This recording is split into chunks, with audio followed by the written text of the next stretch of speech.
Hello and welcome. This is your GM in the Great Barrier, broadcasting from the center of your entertainment galaxy. And we are back with Star Trek Adventures Aegis and the Great Machine, Part 1. So, welcome everybody. Thank you for coming to join us today. Not much in the way of shout outs to do, except for our good friends over at the Architects of Fate. For those in the YouTube archive, that will be in the description of the video. As always, they have a lot of fun tabletop content that they broadcast on Twitch and are now archiving themselves here on YouTube, so I would definitely check them out. Um, Other than that, I think that we'll save others for later on. I know generally first session of the month I ask around, but just because well, a little behind the curtain bit, the GM has not been feeling quite as well of late and has only recently gotten back into a more fit state in order to run this. That's why Broken Sword was a little delayed. I'm sorry for anyone who was looking forward to that. Um, but yeah, we are just going to jump in with a quick recap and then go ahead to the rest of the session here. So, when last we left off, the landing party had found themselves in, well, not simply a corner, but a confined compartment with only one way out, scarcely a pocket from which to figure out their situation and defend themselves. They had reached the place of record, the ancient archives of the Calamese, hidden on a moon of the distant Fomalhaut system, where, against all odds, in a debris-strewn solar system, a people had managed to survive thanks to the intervention of an alien that no one has any familiarity with, some ancient visitor of a sort. They had created these great underground dwellings and allowed the people to move there, provided them all the instructions that they needed to survive. They also left them with the piece of an ancient star map, which you've been working to acquire. Um, Unfortunately, the Calamese are presently ruled by a despotic leader, one General Kragan, whom you manage to foil in spectacular fashion in spite of his backers at the Vulcan High Command. Uh, by use of some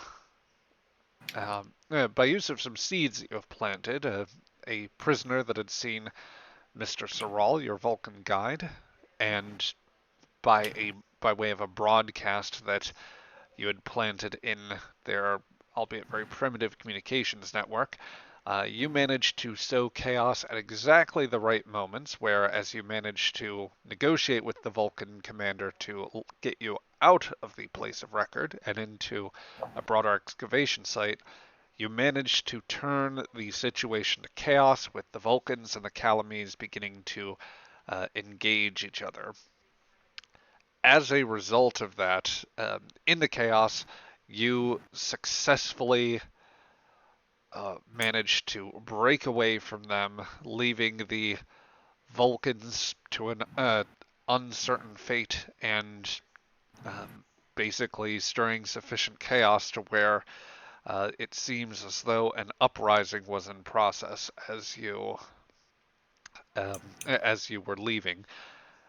In or on the planet, you had managed to make it to the landing bay where the Vulcan shuttles were left behind and stole those, incapacitated the crew there that remained, and destroyed a set of sublight fighters that the Calamese have been building with Vulcan assistance.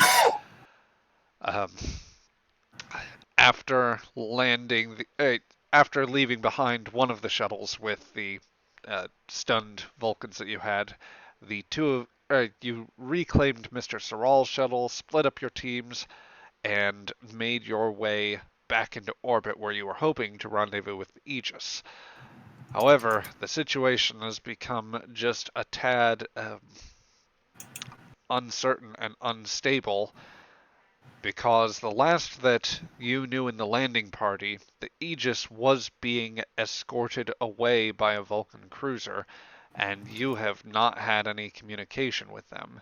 It is thus that, as you find yourselves approaching orbit here, you are, from what you can see, bracketing you and the planet would be no sign of the Aegis, but also growing very large in your viewports now, a Surak class Vulcan cruiser, the peak, or the absolute peak of what they have available, and something that would outmatch virtually any craft in a straight fight. So it is there that we join you, Captain, with this view of the cruiser growing rapidly as you attempt to break orbit. They are pretty much directly in your path right now, and they are. I will give you a few moments if you wish to talk amongst yourselves, but they will undoubtedly be trying to signal you very shortly. I just realized I was on the wrong. Nope, I was on the right one. All right. Um, I'm going to move you guys to a different map here in a moment too. So I was just putting this up yeah, because I would the just. I was a little wondering if I was in first steps or not. Um, uh, she grits her teeth as certainly this is a whole new step. My cat apparently has opinions. Um,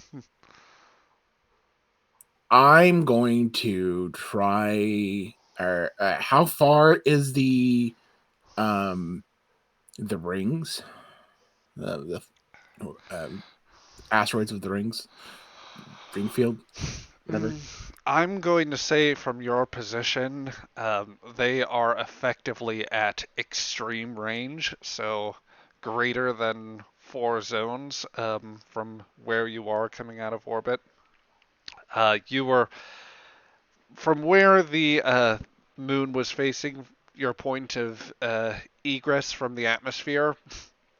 It is heading out into the system, and it is in a hemisphere that is situated away from the rings, so it would require a maneuver around and kind of a bit through open space to make it the or to make the most direct line. Unfortunately, Okay. I would say that it's probably like we're talking, if not hundreds of thousands, perhaps millions of kilometers from your position, whereas the Vulcan cruiser is closer to tens of thousands of kilometers. No stretch for spacefaring craft. Um.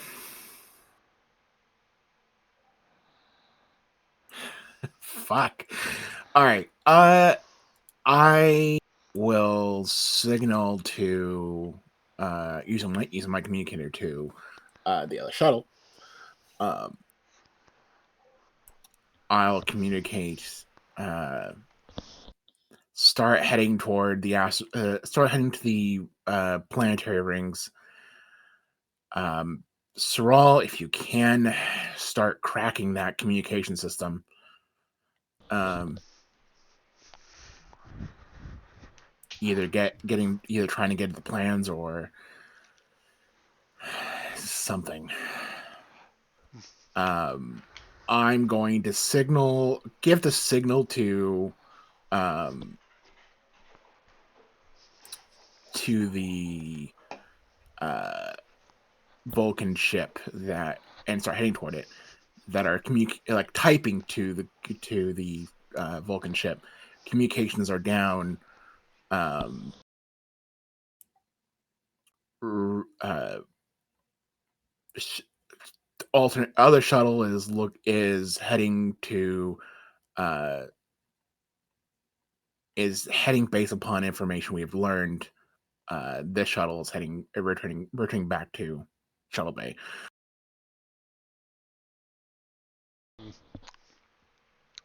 Well, your signal reaches the cruiser.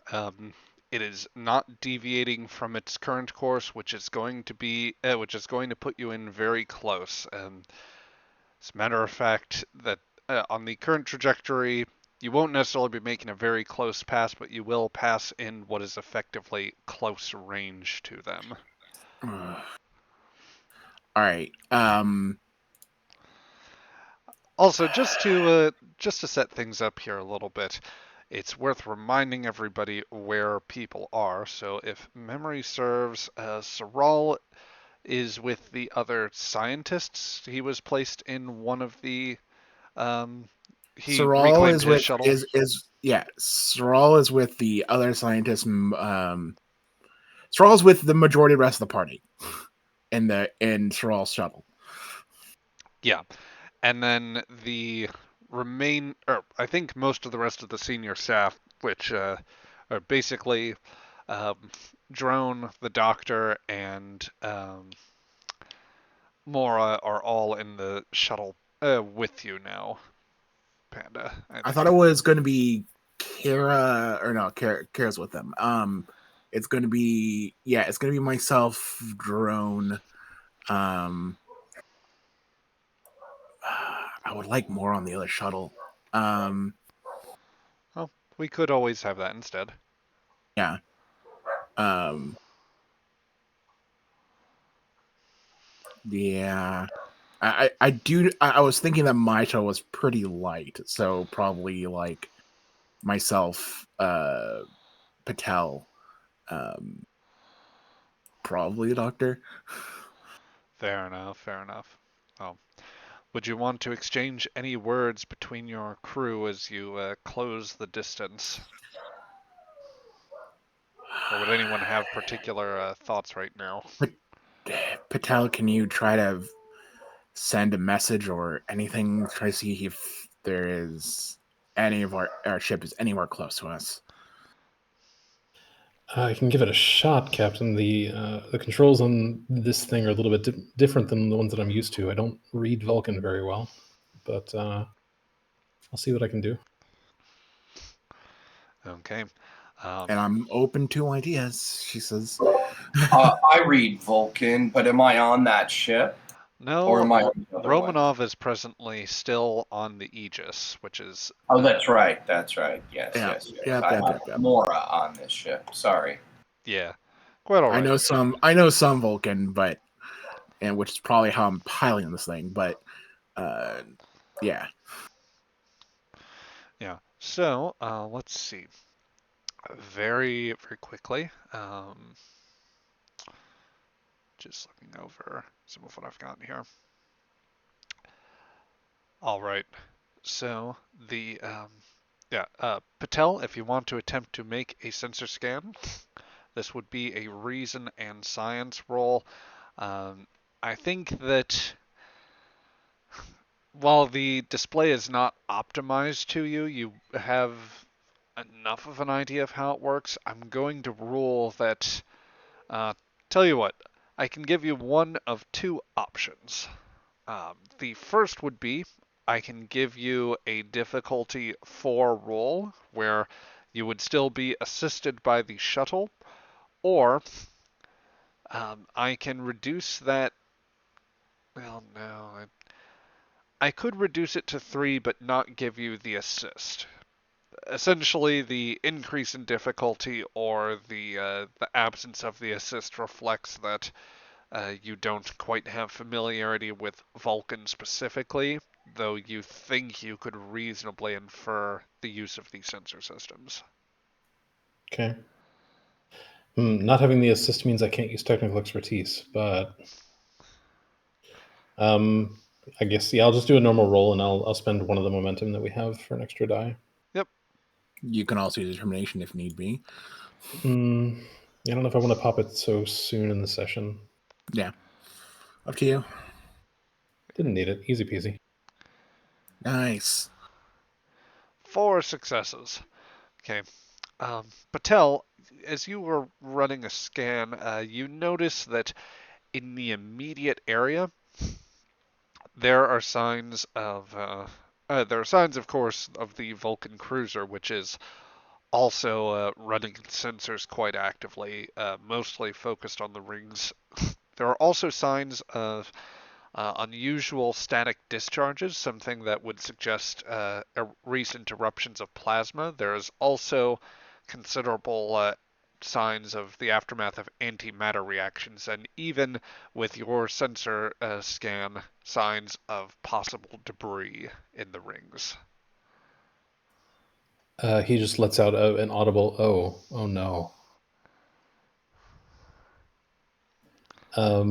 Captain, and he gets nervous. The Aegis is well, let's just say I'm picking up debris. Hopefully, it's just. She shakes her head. All right. And in this particular moment, I think that it's time for another advantage to come to pass. As Patel, you notice there is the sudden readout of a high energy reading. A coherent energy beam specifically. Reading an energy spike of some type. Trying to trace the origin now. Oh dear, let's fix that. And then do we see the phaser blast going right past us? Let me try. Wait a minute, I see what I did. I rolled the wrong ones. Okay. To be fair, those things were just, but it would have been symbol zeros. That's a 14 and a 18. Yeah. I just realized what I did was I rolled the wrong set of dice, but no. Now I've got it correct, and you do indeed. You realize that the blast is not headed in your direction, but instead a beam of blue, brilliant blue, lances out and catches the Koteth, the Vulcan cruiser that you've encountered, amidship, as there is a new entrant into the situation. Can I identify it's them. Captain, I think things just got interesting. And I'll put my readout up on his console, or on her console. Yeah, what does it say? What does it look like? It is at this particular moment. I'm going to change sets as you examine this. For back on the bridge of the Aegis,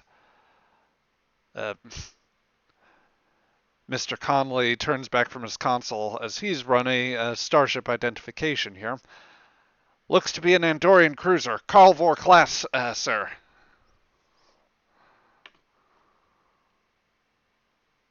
Good news. Okay, let's take it out of the ring, shall we? Aye, sir. It's still on track to. The cruiser should intercept the Vulcan, the Vulcan cruiser should intercept that vessel.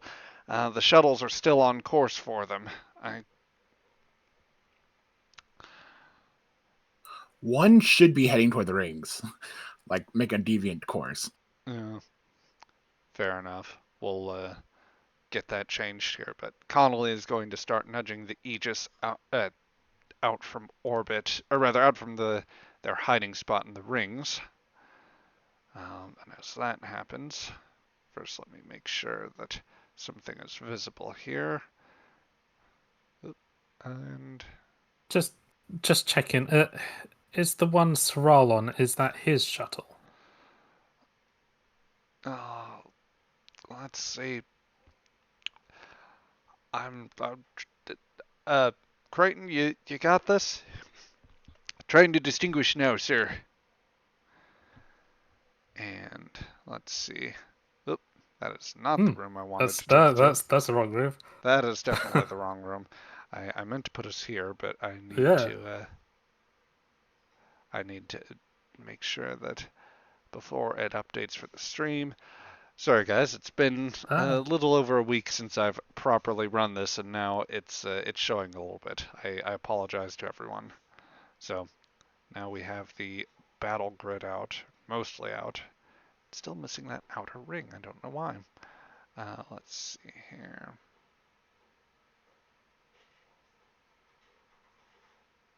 There we go. Hey. Okay. So, back on the shuttles, Patel, you get basically the same rough information. You can tell it's a modestly sized Andorian cruiser, not quite as big as a Kumari class, but other than that, the Vulcan kind of escapes you.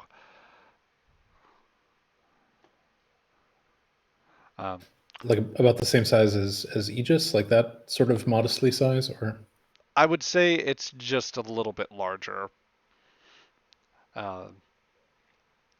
Slightly better armed, definitely, but in the same scale, effectively. So let's see. They did hit the cruiser, so I'm going to just see what damage did real quick. They fired their main cannon, so that would be 4, 5, 6 points, and that should have the. Oop, that didn't work quite right. I'm only taking the first roll of 6 and just moving some things over so that that can be seen. That should have the vicious and versatile effect, so that means they're going to generate 3 momentum, which I will say I'll leave that floating for the moment. It might go into your pool if you should decide to ally, but that does also mean 3 additional points of damage. So let me see what happens to the Koteth real quick. Let's see, 9 points. That is resisted for 4. And you know, I'm going to put one of those momentum into something that will allow them to ignore 2 resistance, so that will be enough for a breach.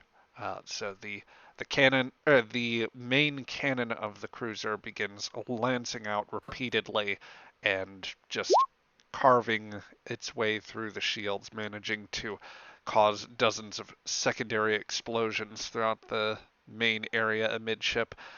That is going to be a breach to structure, or that will effectively take away a turn for them.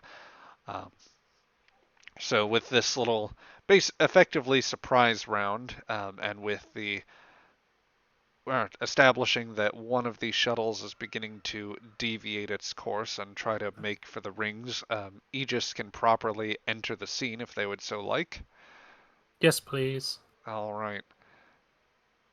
So let's see. I'm going to put you at the far end here as the thrusters pull you away from the rings, and with a sudden kick of impulse, Connolly sends you lurching forward back out into the relatively open space.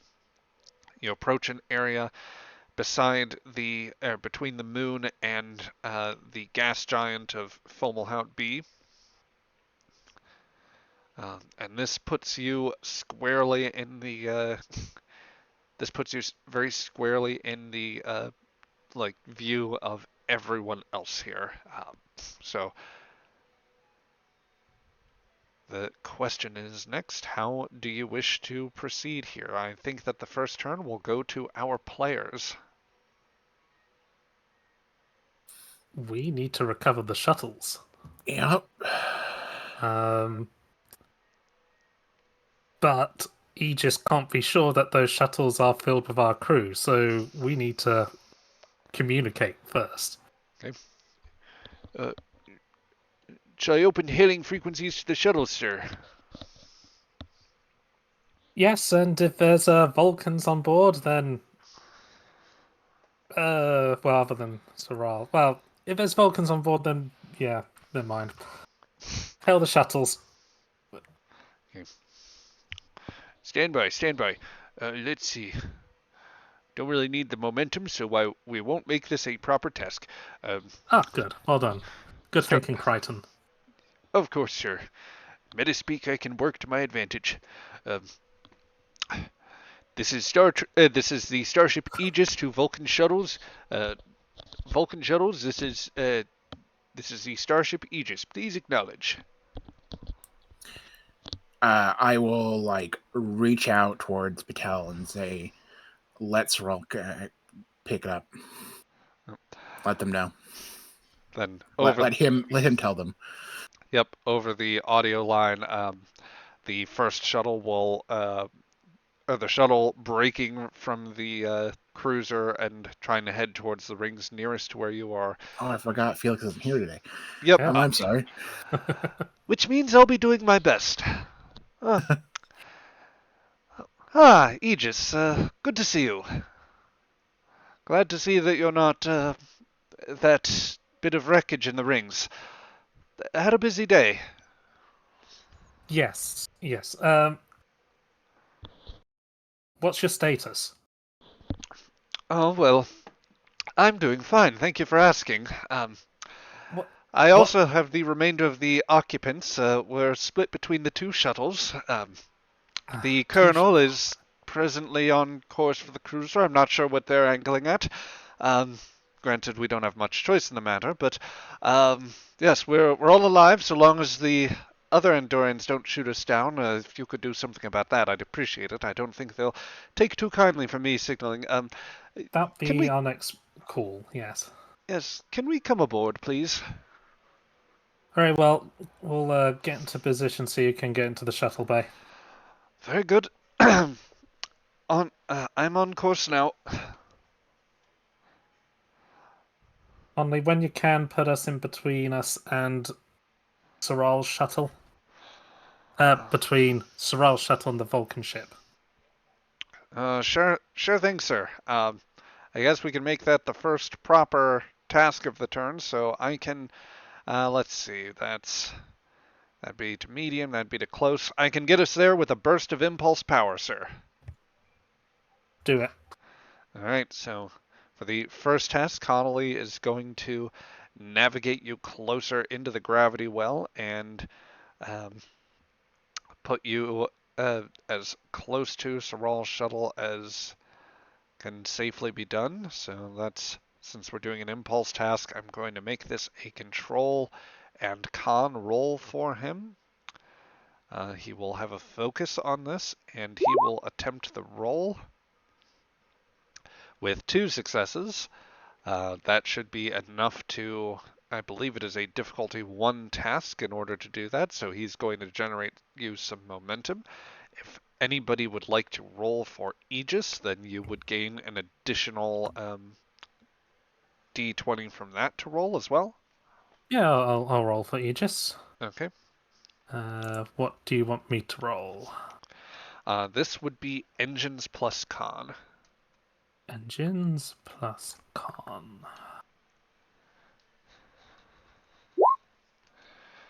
Yep.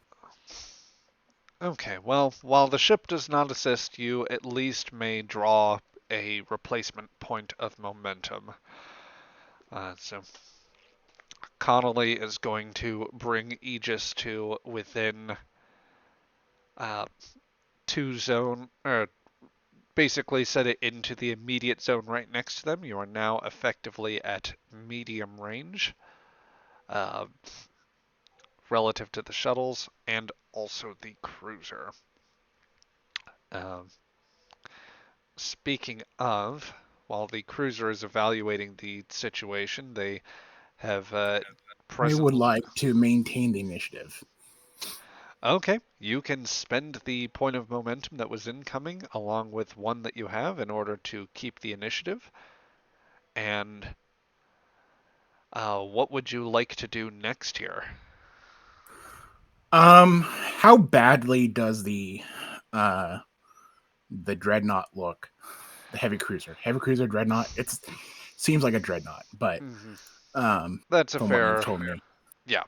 Basically, the Koteth has definitely seen some better days. It seems to have, in addition to that blast along its shields, it appears as though there's been some minor damage along the outer warp ring, possibly from some sort of collision or wreckage of, or rather, impact of some sort, not consistent with any other weapons.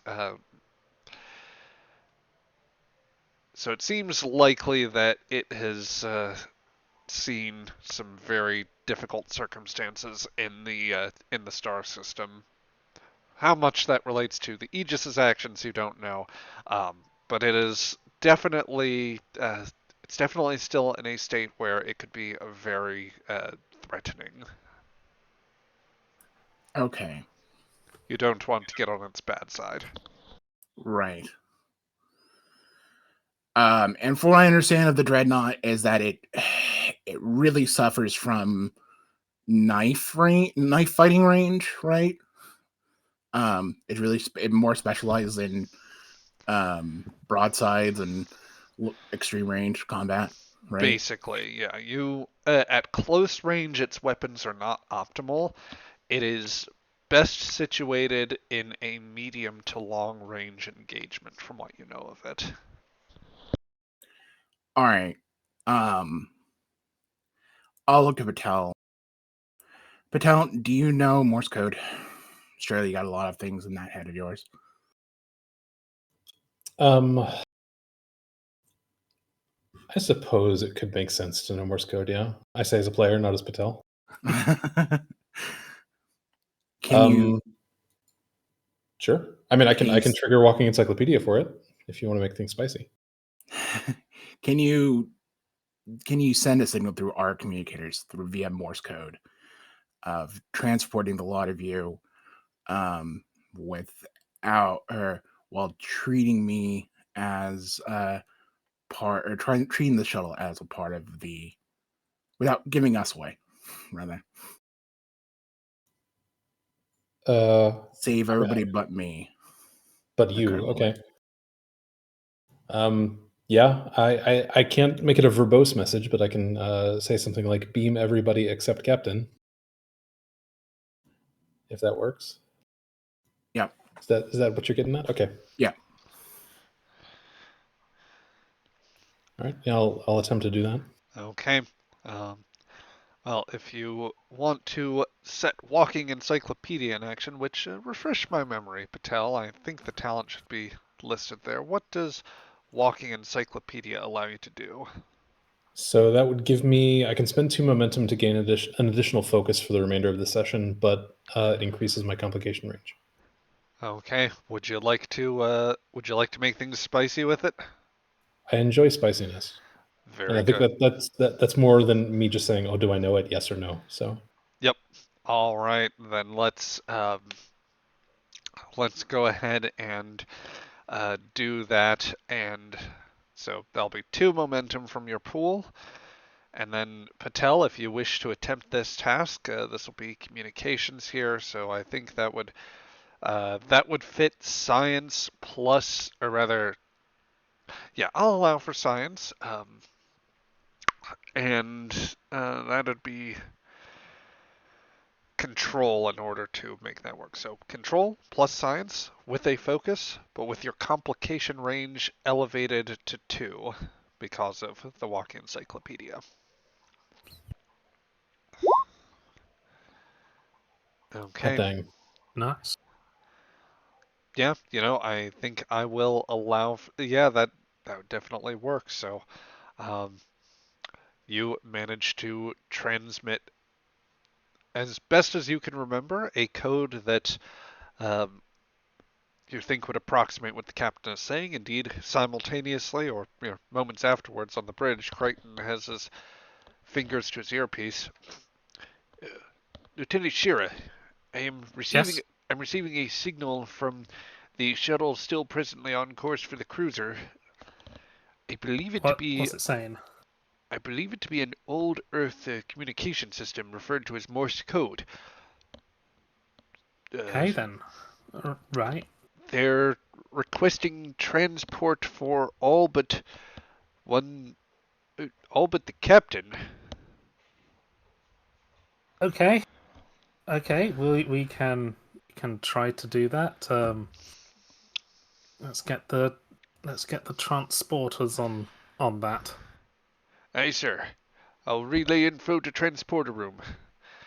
As you do that, the initiative does shift back over to the Vulcans, who, Boo. seeing the new threat, they are going to attempt to lash out first and foremost at the Andorians. So I will spend a point of threat in order to purchase an additional D20. So we get one momentum out of that, right? From Yes. Patel's thing. Cool. I'm going to add one at a detriment for them, if the group is fine with that. A You want to create a complication. complication? Yeah. Okay. That'd be 2 momentum. How would you want to play that? I want it so that they their weapons are the beating from the asteroids has certainly messed up a lot of their systems, including weapon targeting systems. Okay, so The targeted arrays have become misaligned due to the debris. Or they're missing a chunk of them, chunk of their repertoire. Okay, so increasing the difficulty of the attack by 1, I will rule. Yeah. Cool. All right. Well, since they are at long range and they are attempting to attack with their beam banks, that is going to be a difficulty of 4 for them to succeed. So first, that is 3 successes from the crew roll. Yes. Oh, and a complication from the last one. I think as a, let's see.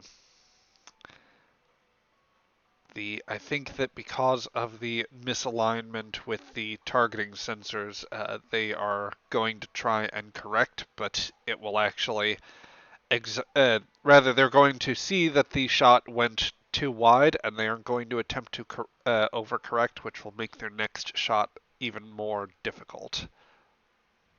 So that will take up their turn, and the initiative goes back to your side here. Vulcans can't shoot for anything. Okay. I suppose I should also give a bit of initiative to the Andorians as well. And do that, certainly. They are kind of on a separate track. Yeah. At this point, Crichton will say, "Sir, receiving a hail from the cruiser. Which one? Vulcan or Andorian? The Andorian vessel, sir."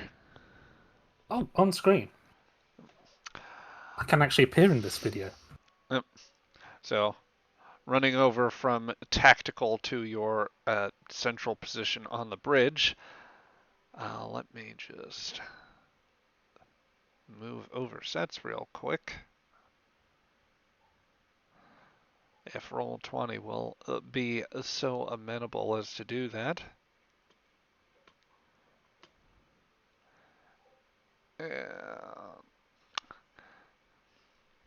Apparently it is feeling as rusty and tired as I today.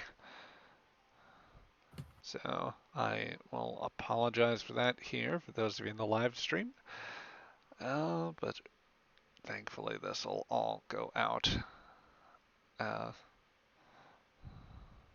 Okay.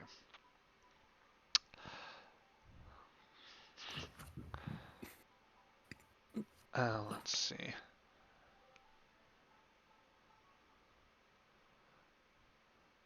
There we go. All right, I have this working again. So moving back to the bridge,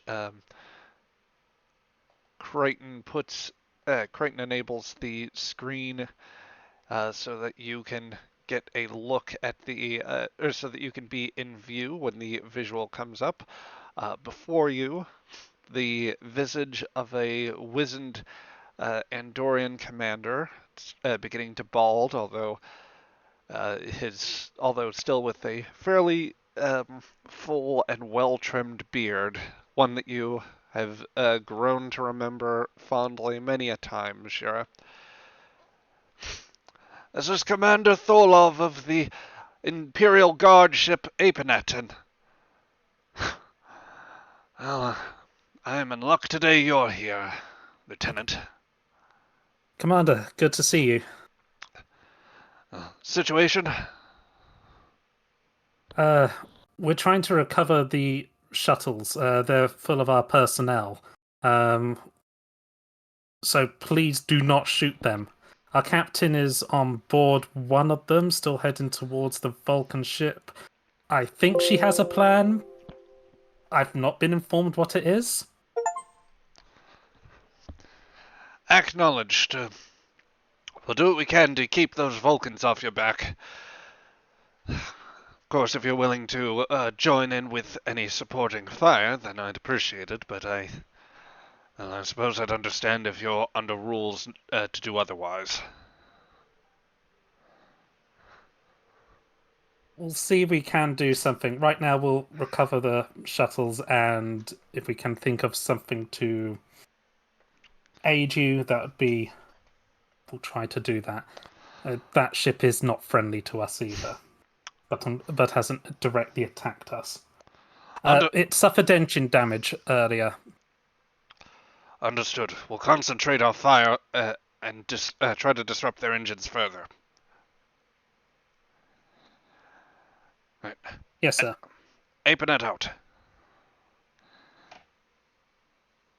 And as the screen closes off, and you now firmly have an ally in the initiative. So from here on out, it will alternate between the Aegis and their ability to act. I will let you guys decide what to do as it gets there, or rather, I can keep the initiative separate to where it will go Aegis, Vulcan crew, the Andorians, and then you guys. But you may have influence on what the Andorian cruiser does. Okay. Okay, so yeah, with that, the initiative does pass back to you now. Okay. So, do we want to beam the crew off the captain's shuttle, or do we want to take Soral's shuttle into our shuttle bay? I think letting Soral land himself, like open your shuttle bay and then just beam the people off of the captain's shuttle. We have multiple players in here. We don't need to do everything at once with one of them. Yeah. And you could always, if you want to prioritize getting them on board, you could make it a keeping the initiative situation again. Yeah, but I personally, I have an idea, but I need the momentum. I need two momentum. Fair enough. So,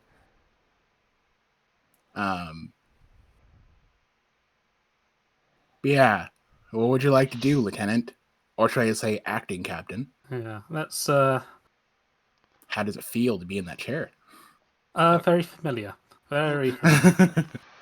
If you need the oxygen tank, it's underneath the seat. Yeah, Just yeah. Okay, let's... The captain's doing something crazy, so let's rescue the crew from her shuttle All first. right. And trust that the Vulcan ship won't really give two hoots about the other shuttle flying away from them. Very good, very good. I'll set that up then. Let's see here. So, Crichton will call out and say, "Sir, I have Transporter Chief Jemison at the ready, prepared to beam them out." Beam away. Okay, are you sure these are the right coordinates here? I'm seeing a Vulcan shuttle. I say this because he is tapping his value for the automatic critical success. That's the one. Everyone but the captain. Okay, I haven't beamed 3 people together on a transporter pad before, but let's see how this goes. First time for everything. Yep, and double checking my roll here, so I know that this will be as a transporter task. The default difficulty for this is 2. It is a control and engineering task. Affecting this difficulty here would be first that you are still technically in medium range of the shuttle as opposed to close range. So that will increase the difficulty to 3, and it will increase again due to the fact you are beaming them from a location without a pad, or transporter pad. So that is a total difficulty of 4. You have 2 automatic successes from Chief Jemison tapping their value. There is also the focus is also being used, so they will have the expanded critical success range. And the ship should also be able to assist you.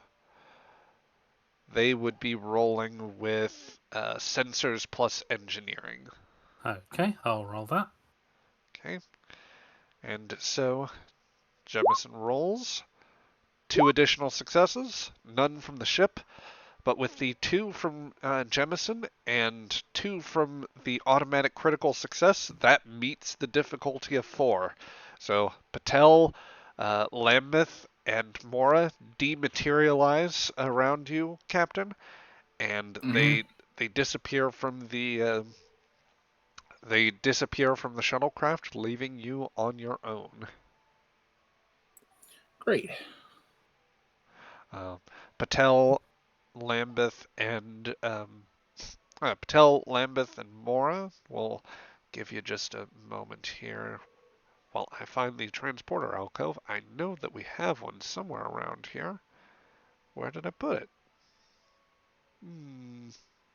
We'll come back to that in a moment.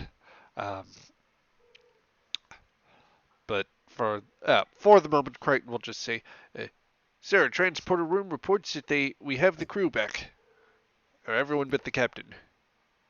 Excellent. Well done, transporter room. So yeah, with that, are you keeping the initiative once more, or are you letting the Vulcans go next? Did we gain any more momentum? You did not. Yeah, no. We'll let the Vulcans go. Okay. So, having failed to make their shot there, they are going to spend this next roll attempting to recover some shields. So that will drop them another point of power. Oh dear, and they get a natural 20 on that roll. Let's see if they succeed at least. So that would be just reviewing that. Okay, that would be structure plus engineering that assists them. No. They do not succeed. I want them to lose even more power from the attempt. A plasma conduit bursts somewhere, and they fail to regain their shields with a slight additional loss of power in the process. The Andorians may go next. They technically, since the way we handled the initial attack, they initially struck with the weapons was basically part of a surprise round, so they could still do that. They can maneuver freely. They can use their sensors. Do you have any input on what you want them to try? They're currently at long range. What they prefer? Their weapons prefer what? Close range? As you know, Shira, most of their weapons are cannon based, so that would primarily be close range, knife fighting distance, practically speaking. But they do have a main cannon which can be fired from medium range, effectively. Do they have the siege cannon? Does this have a siege cannon?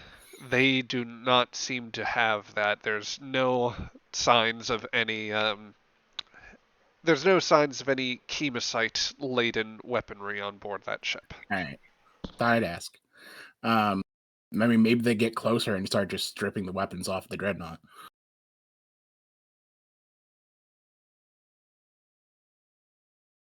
Targeting weapons, I guess, would be the I think benefit. that get them to move this turn so that they're in Okay. either medium or close range, I guess, whichever they can cause most damage at. Okay, I think that they are going to close the distance and move to go ahead and move to close range. So that will require an impulse task from them. That'll be more than they need for that, so that should get them there. Con plus engines. Well, that's still 2 momentum that they generate as the cruiser as the older Carlvor class cruiser begins to rush the Vulcan ship. Its weapons. They're better at generating momentum than we are. So at the moment, they are, and I will. Oh, let's see. I do think that they are going to spend actually the momentum they got in order to keep the initiative, because Mhm. your old commander Shira knows better than to not go for the kill when an opportunity emerges. So they're going to make another shot. They are attempting a difficulty 3 task because they are going in specifically to target the ship's engines. And that is... Oop. I'll only take that first roll. 19 and a 20. Jeez. Yeah. So the they begin to fire shots around and try to maneuver as much as they can. They're a little bit dissuaded as the Vulcans also start firing weapons in reply. And while their targeting is off for longer ranges, it would have given them sufficient advantage in the to actually hit them at close range. It's like a weird little quirk of those initial rounds. It is nothing that actually like impacts them significantly. Like they maybe get hit by one before the Apenet starts dodging and weaving, rolling about, so that the cruiser is unable to get a second accidental hit. But effectively, the Carlvor is going in for very steep turns and maneuvering around as close as they feel they can safely do without risking any of the shuttles. Um, and there's a general exchange of beam fire that causes a glow amongst their shields, but nothing that actually manages to break through. So the turn goes back to you. Yep. I would like to use the 2 momentum to create an advantage. What's that? And it's going to take a small explanation. I would like to create a design flaw with this dreadnought. It is normally very protected under most situations, given the fact that it is blocked by the ring nacelle itself. But there is a section within the dreadnought itself that is very difficult to target with weapons, but at very close range, it exposes itself. The deck plating, or either the armor or the deck plating itself, leads directly towards one of the reactors. And I want to place my shuttle very, practically hugging that section. I want to then clean my face up with the with probably the medical kit that's inside the shuttle, so I look presentable, and then give a broad hail, but mostly aimed at the Vulcan ship. Okay, go right ahead. Sorry, I'm a little pumped up and excited. I'm hoping this works because it's very Star Trek and also very cool. So we're down to, just checking, we're down to now 0 momentum. Actually, you do get back one momentum because chat is intervening. Very specifically, one Jenkin Your Chain has spent the Quatlus to give you an additional point of momentum. Woo, we have one momentum. I appreciate that so much. Thank you, Jenkins. Ray, thank you so much. Yep. I will also note they have decreased the difficulty on your next task. I would also like to say a welcome aboard to, let's see, check the name here. I'm just going to go with the Ales and Cures bit of the name and just say welcome aboard. Hope that you are enjoying the stream. But yes, give Panda all the momentum, and thank you for the hugs. But with that, Panda, please tell us what you plan to do next. Take a deep breath. Yep. This is Captain Sharp of the Earth Starship Aegis. Under the international treaties that you have grossly violated, one especially of the General Order 1 and countless others that would take a minute to list, I implore you, as a humanitarian, that you surrender your vessel and your crew to the to the Earth government, and in the hopes that perhaps, nope, out of character. Let's roll back to moment. I would request that you give yourself to a unconditional surrender to the Earth fleet, as opposed to the severe disadvantage that does not seem very lively for you the next few minutes. You are outnumbered. You are badly damaged. It would be illogical to continue this fight, and certainly it would be illogical to attempt to flee.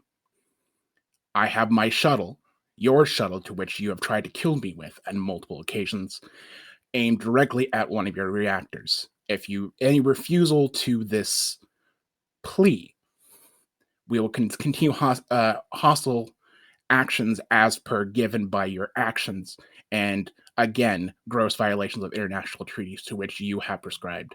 Your government has own prescribed. If you are under our protection, we can assure you that we can defend you against any hostile Andorian threat, as I am sure the Andorians would, unlike you, respect said international treaties in favor of more positive allies, potential allies.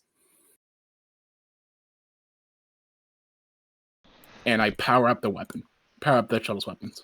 I'm going to ask you for a command and presence roll, and between your very convincing advantage, your speech, and the roll, I'm just going to call this difficulty 1. So Still spend that momentum to get extra dice. I'm spending that momentum to get extra die. I'm going to use my value. I don't start fights. I finish them. Automatic critical success. I'm using cautious command here. I have strategy, diplomacy, or gambling. Definitely applies.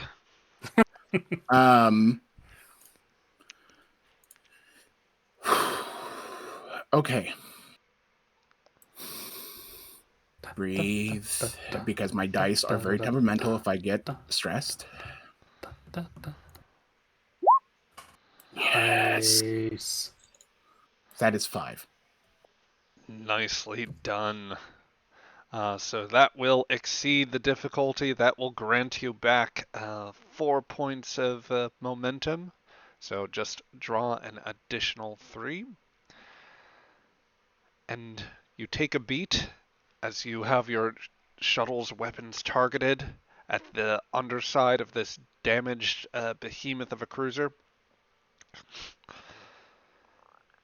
There's a beep from the communication system as they open a channel of their own. Yeah. Your offer of conditional ceasefire is accepted. Unconditional surrender.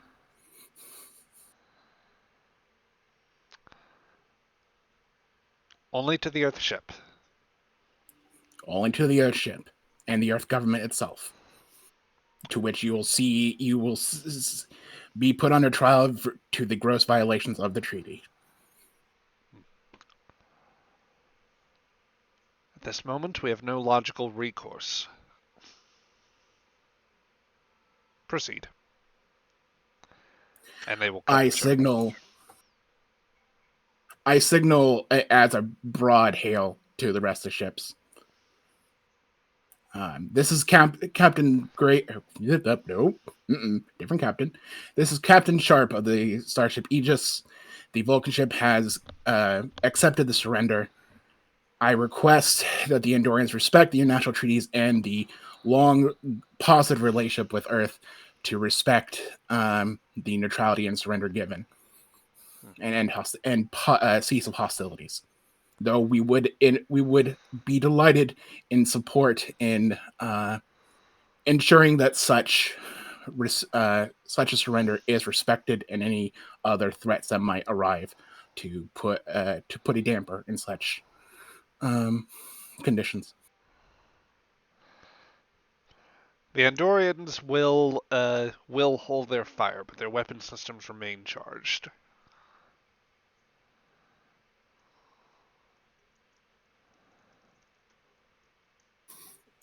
Huh.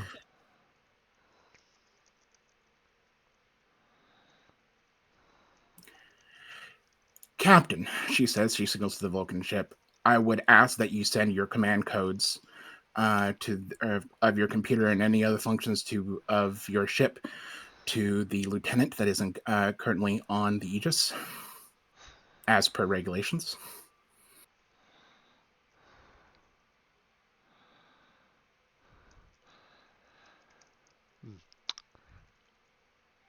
Transmission will occur shortly. Stand by.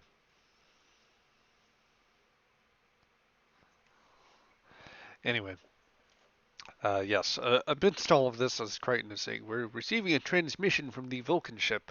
Also, Mr. Sorrel is politely requesting to come aboard now. Yes, make sure open the shuttle bay doors for him. All right.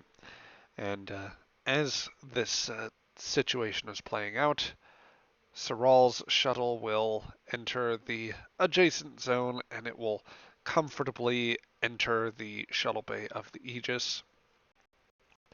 So thus taking them off the board.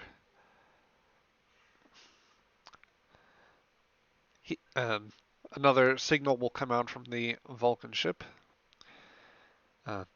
This is present acting commanding officer of the Koteth. We are heaving to and powering down weapons and lowering shields.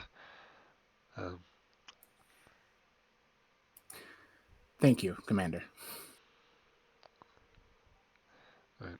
Are you holding your position, Panda, or with Sharp? For the moment, until all the proper exchanges and we are absolutely sure we're in control and have complete control of the frickin' dreadnought.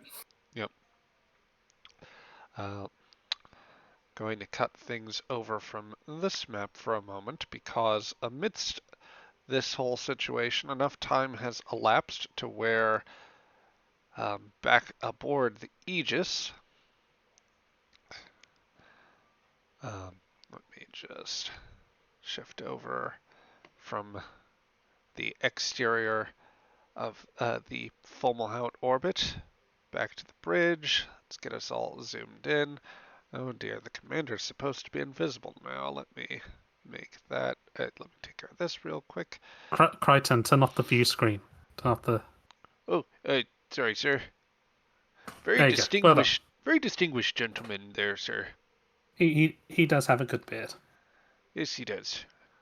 I can't grow beards myself. It all comes off as fuzz. Yeah. At this point, Patel, you at the very least would be able to come back through the turbolift. So you find yourself on the bridge and Commander. Oh, Lieutenant. Looks like the captain has managed to negotiate a surrender. The Vulcan ship is standing down and has loaded its shields and powered down weapons. Yes, sir. We have achieved access to computer control now, and the Koteth is presently they're presently within our well. We're beginning to access that now. We should be able to send remote signals to issue commands to the vessel. Once we have the command codes, bring them alongside. Bring us on a parallel course, Mr. Conley. And could somebody also please hail the captain?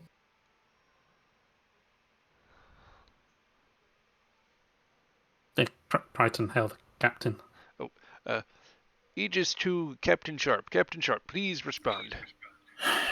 This is the captain.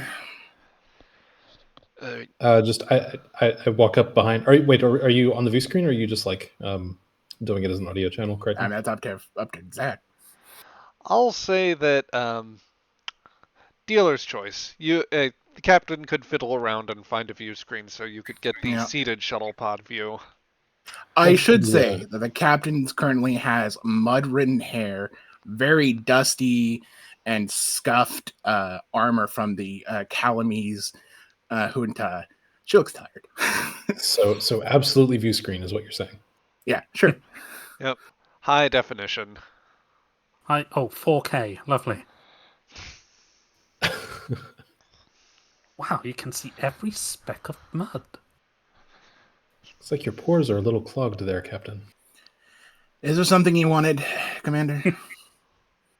He just walks over to the captain's chair and like puts a hand. He's standing behind it, puts a hand on the armrest, and says, "What's the next step, Captain?" Lieutenant Shira informed me of some masterful diplomacy that just happened that I didn't hear anything about, but seems like we've got a Vulcan ship.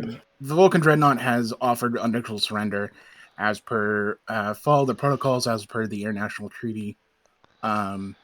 Make sure that they have no weapons upon themselves, that it is presented, and that there's nothing that could be considered a life-threatening device or capabilities, that they cannot, due to their unconditional surrender, they cannot expunge, damage, or anywhere slight their own computer systems or any other technology upon board.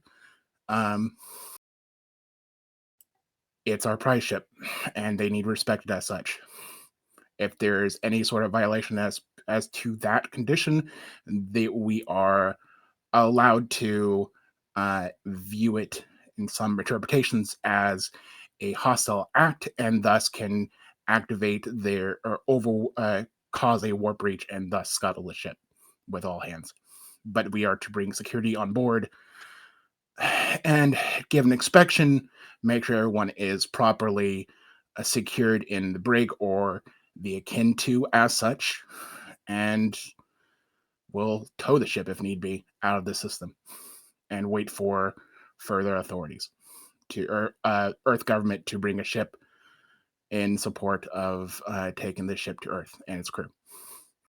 We did send a message beacon out earlier, so hopefully a Starfleet vessel should be coming this way at some point.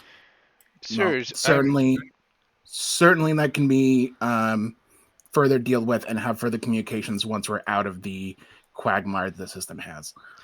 What's that, Crichton? I'm sorry. I'm receiving a signal from the planet. It appears that channel is coming over from the subspace radio on the planet. A Commander Selmar of the Koteth is opening a channel. Patch it over to me. Audio plays on both your ship and the Aegis as the sub-commander whom you've been dealing with previously explains the nature of the situation. Sir, we are tactically outmatched, and due to considerable damage sustained within the system, we are presently unable to either properly escape, engage weapons, or otherwise remain in position without sustaining considerable damage. We are presently in a very vulnerable situation. I see. Planetary conditions are no longer optimal as well.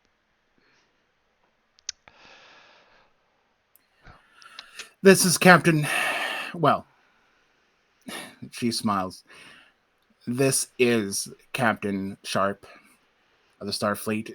Your ship has surrendered to Earth, and we will provide as many support as we can for you to escape your situation, if we can manage as such. I expect that you and the rest of your off-world team, or what remains of it, to abide by international treaties as much as I've seen this become difficult for you and the rest of the crew to abide more often than not. Too few remain for that to be necessary now, Captain. Nor shall the rest of us. I would advise if you are in near enough position, remain clear. Subcommander, Code 3. The channel closes. She'll look over. What exactly do you mean by Code 3, Captain? They cut the line on both ends of the Vulcan cruiser and the other. And Crichton says, "Sirs, I'm detecting a buildup in their reactors, and it seems, Colonel, you want to get clear. Actually, this would more properly be what's her face, Stewart. Captain, get out of there now. Their magnetic containment is beginning to weaken on the Vulcan cruiser." Acknowledged. Crichton, can you can anyone put a stop to it with command codes? I'm trying, sir. I'm trying. Conley, take us clear. Aye, sir. I would like a transport out of here. Oh dear, oh dear. Transporter room, beam the captain off that shuttle immediately. Trying now. Because you've said that the ship was coming alongside, I will say that this is at close range, so beaming from a site without a pad, this will be only a difficulty 3 roll. And, sorry, just peeking here. Yep, okay. In the meantime, Commander Romanov, can you interface with Crichton and see if you can shut down the core overload remotely on the Vulcan ship? Yes, I will. Let me know when I can act on that, Zach. You may attempt with a daring and engineering difficulty 5 roll right now. Okay, obviously that means I'm going to spend a determination to start things off. And how much momentum do we have? Use it all. we got 4 momentum. Okay, I think it's 3 for 2. Is that right? Yep. You use your value if need be. If you need like 2 momentum to save yourself from any natural 20s, I will do so. But I will tell you what. I am going to dictate there will need to be a sequence on this. You will have to pick which task. I'm in total agreement with that because there's a couple. Yeah, you'll have to either attempt the transporter task first or the which Jemison has rolled a 1 at present, so the ship still needs to roll for it. You do also technically get an assist from like a captain's order.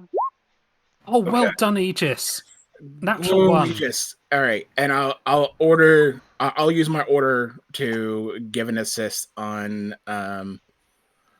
Well, you are presently dematerializing, so. All right. Well, then never mind. Yep. Would that have been my order? Do I get to give the order? You may, however, I need to see whether the Vulcans successfully break their ship in that time. So, let me just run this real quick.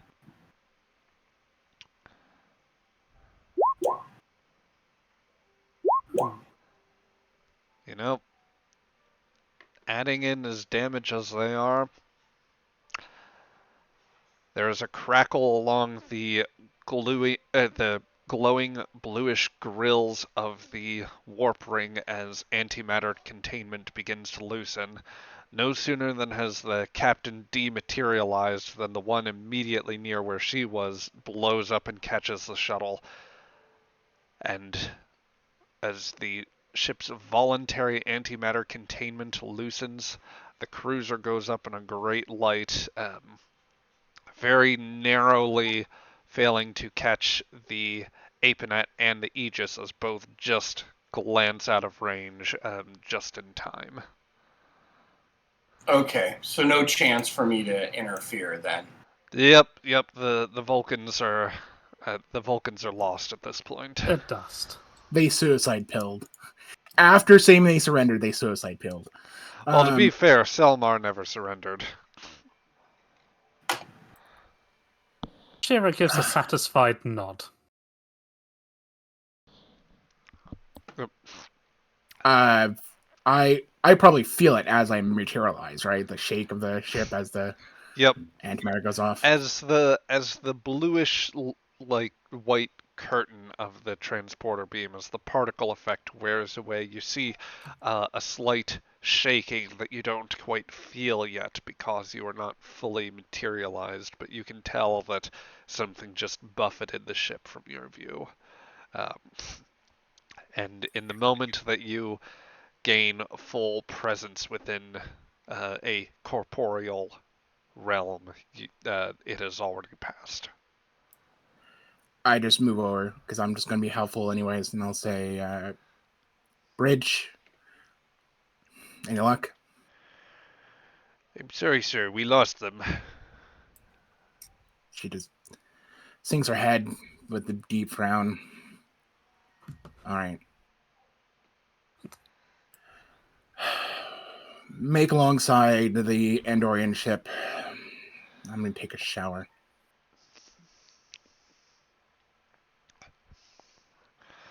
I would like a full report when I am more presentable.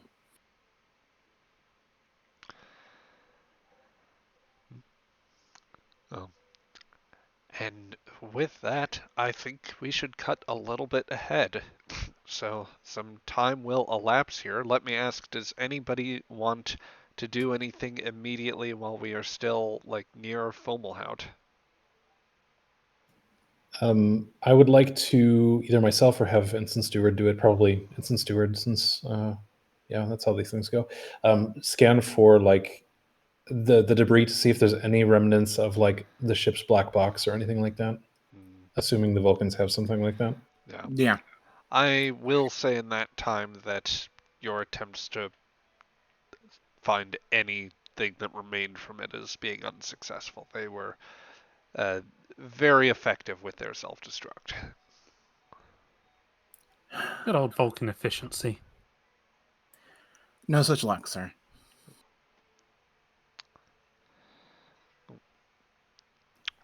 He just sinks back or leans up against the command chair because I was standing next to it, and just says, Mr. Crichton, I assume there'll be an inquiry on this at some point. Can you make sure you've got complete ship's logs together with the report that we're preparing for the captain for the last 24 hours? Aye, sir. Will do. A message will come from the Apinet as well. Audio only this time. Well, Aegis, are you in need of any assistance with damage control? I'll look over to Shira because she was in command with or interfacing with the Andorian ship before. Ship is all fine. We sustained no damage in that blast. How about yourselves?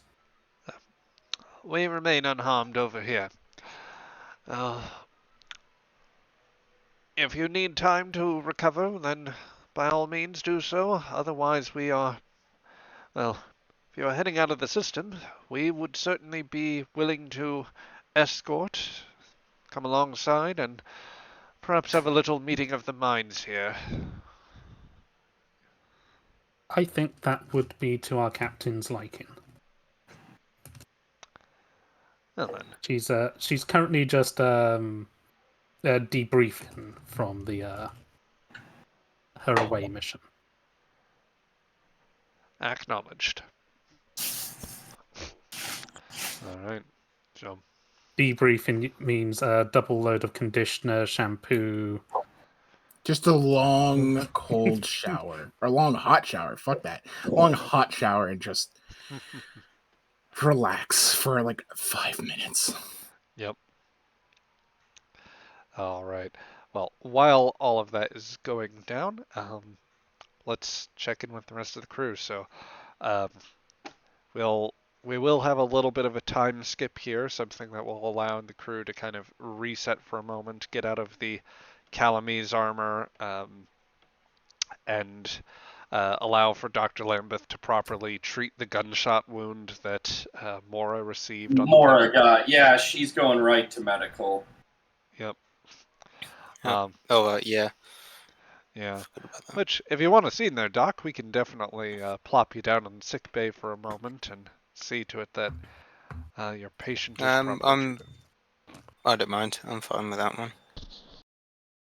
Okay. Well, we'll just say that Lambeth in his element, treating. Does his magic. Yeah. Yeah. So Mora will come out okay. But yeah, a couple hours elapse. Questions, I guess, for the group more broadly. Would you prefer to remain in Fomalhaut for the time being, or would you want the Aegis to get back out into interstellar space? Is there any reason to remain here? No, we can't even. It would be a mess and take weeks to properly remove. Actually, you know what? Let's do a mini scene where she's already gotten out of the shower and just talking through the ship's intercom thing to her bridge crew as she gets dressed. No, it would be the damage is already done regarding General Order 1 on Fomalhaut. It would take weeks, if not months, to properly extract all the Vulcan technology from the surface, if we can find it all. Not to mention the current unrest as they are dealing with the revolution. We've done enough damage as it is. It's best to just leave Fomalhaut. And what about our archaeologist friends? Well, they should be busy with all the knowledge that we've collected, or all the details we collected. We've also recovered a communicator or a multi-tool, multi-electrical computer from the sub commander. Maybe they have the missing part that we were lacking.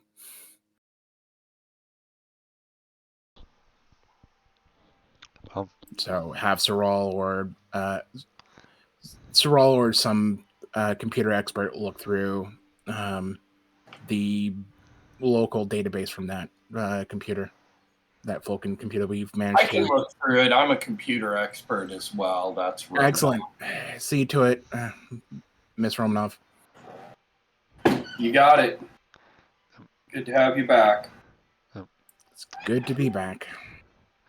So, as Sharp cuts the channel and goes back to her work, or goes back to getting herself prepared, first, just to understand, are you guys breaking orbit then and heading back out into space? Okay.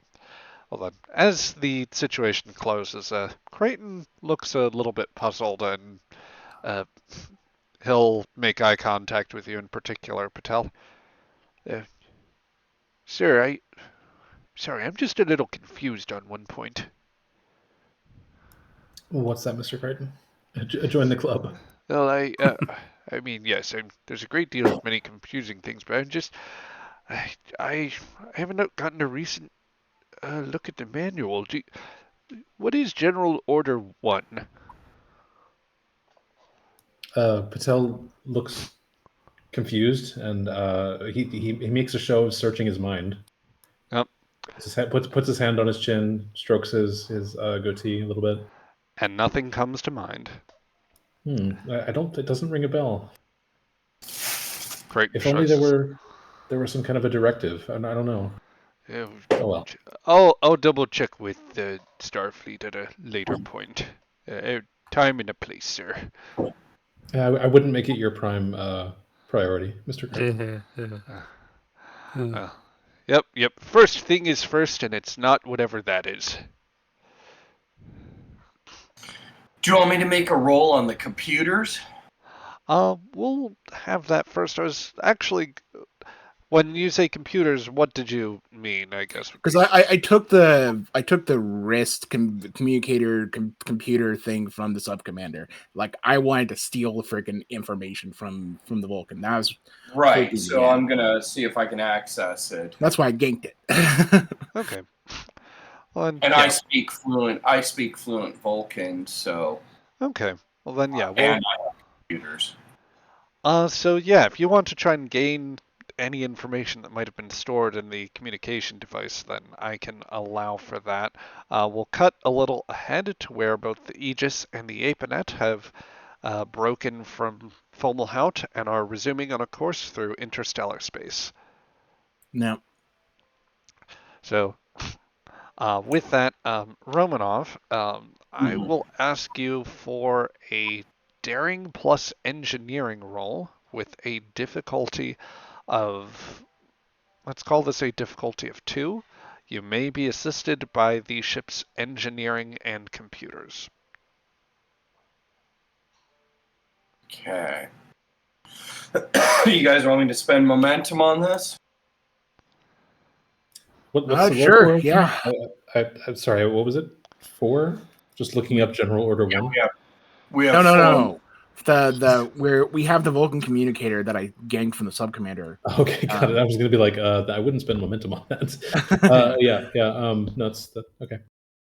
Do we want to spend or not? Yeah, No? go ahead. I gave you one momentum. Go ahead. Go for Okay, it. great. So I've got 1 momentum. Is it a control or reason on this? I was thinking daring, but since you're actually not under a considerable pressure, I suppose we can make this a control. Okay, so control engineering. Yep, difficulty of computers. 2. Difficulty of 2 with 1 momentum. I'm not going to blow a value on this unless you guys think it's that high of a priority. I would spend it. Or it may give us some hints on the clues, but narrative might just do that anyway. So just nah. Okay. Just give it a shot. Oh. That is wow. double complication. Oh. Yeah. 2 let's 20s spend and 2 a success. momentum. Spend 2 momentum there to get rid of one of those, and then you can decide. And let's see if I have anything to get rid of a complication. Traits. I've got cautious engineering. There you go. Yeah, you can reroll that one of those. Okay, I'll re-roll one of those d20s. I'll just do that manually.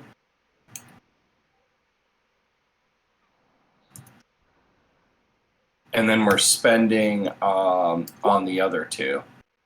Yeah. So.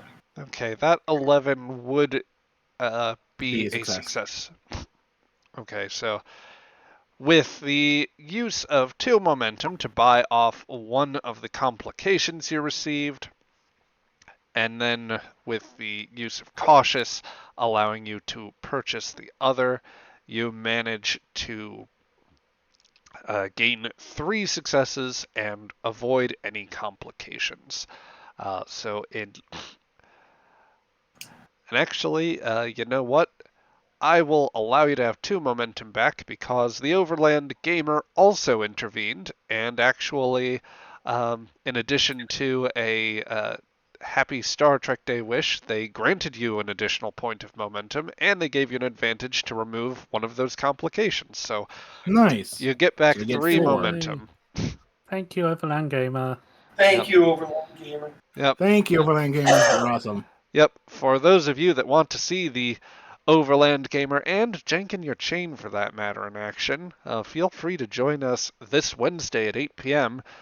For the Season 2 premiere of Star Trek Adventures Broken Sword. Wednesday at 8 p.m. Eastern Standard Time. But that's enough shilling for that. And yes, uh, so for your part, Romanov, and the time that you work with the material, you are going to find that unfortunately the communication device did not have any stored sensor data, nothing particularly on the files as pertains to the Fomalhaut site. You do find that there were there are signs of Vulcan encryption codes of varying sorts, which could readily be supplied to Crichton and allow you to gain a tactical advantage if the Yeah, situation the would come to security it. systems almost got me, so she's sweating from that one. Yeah, I'll forward them up to Crichton and CC number one and the captain so that they know. Yep. Also, And I'll CC Eula because she's, security, so. yeah, Eula message comes in from engineering.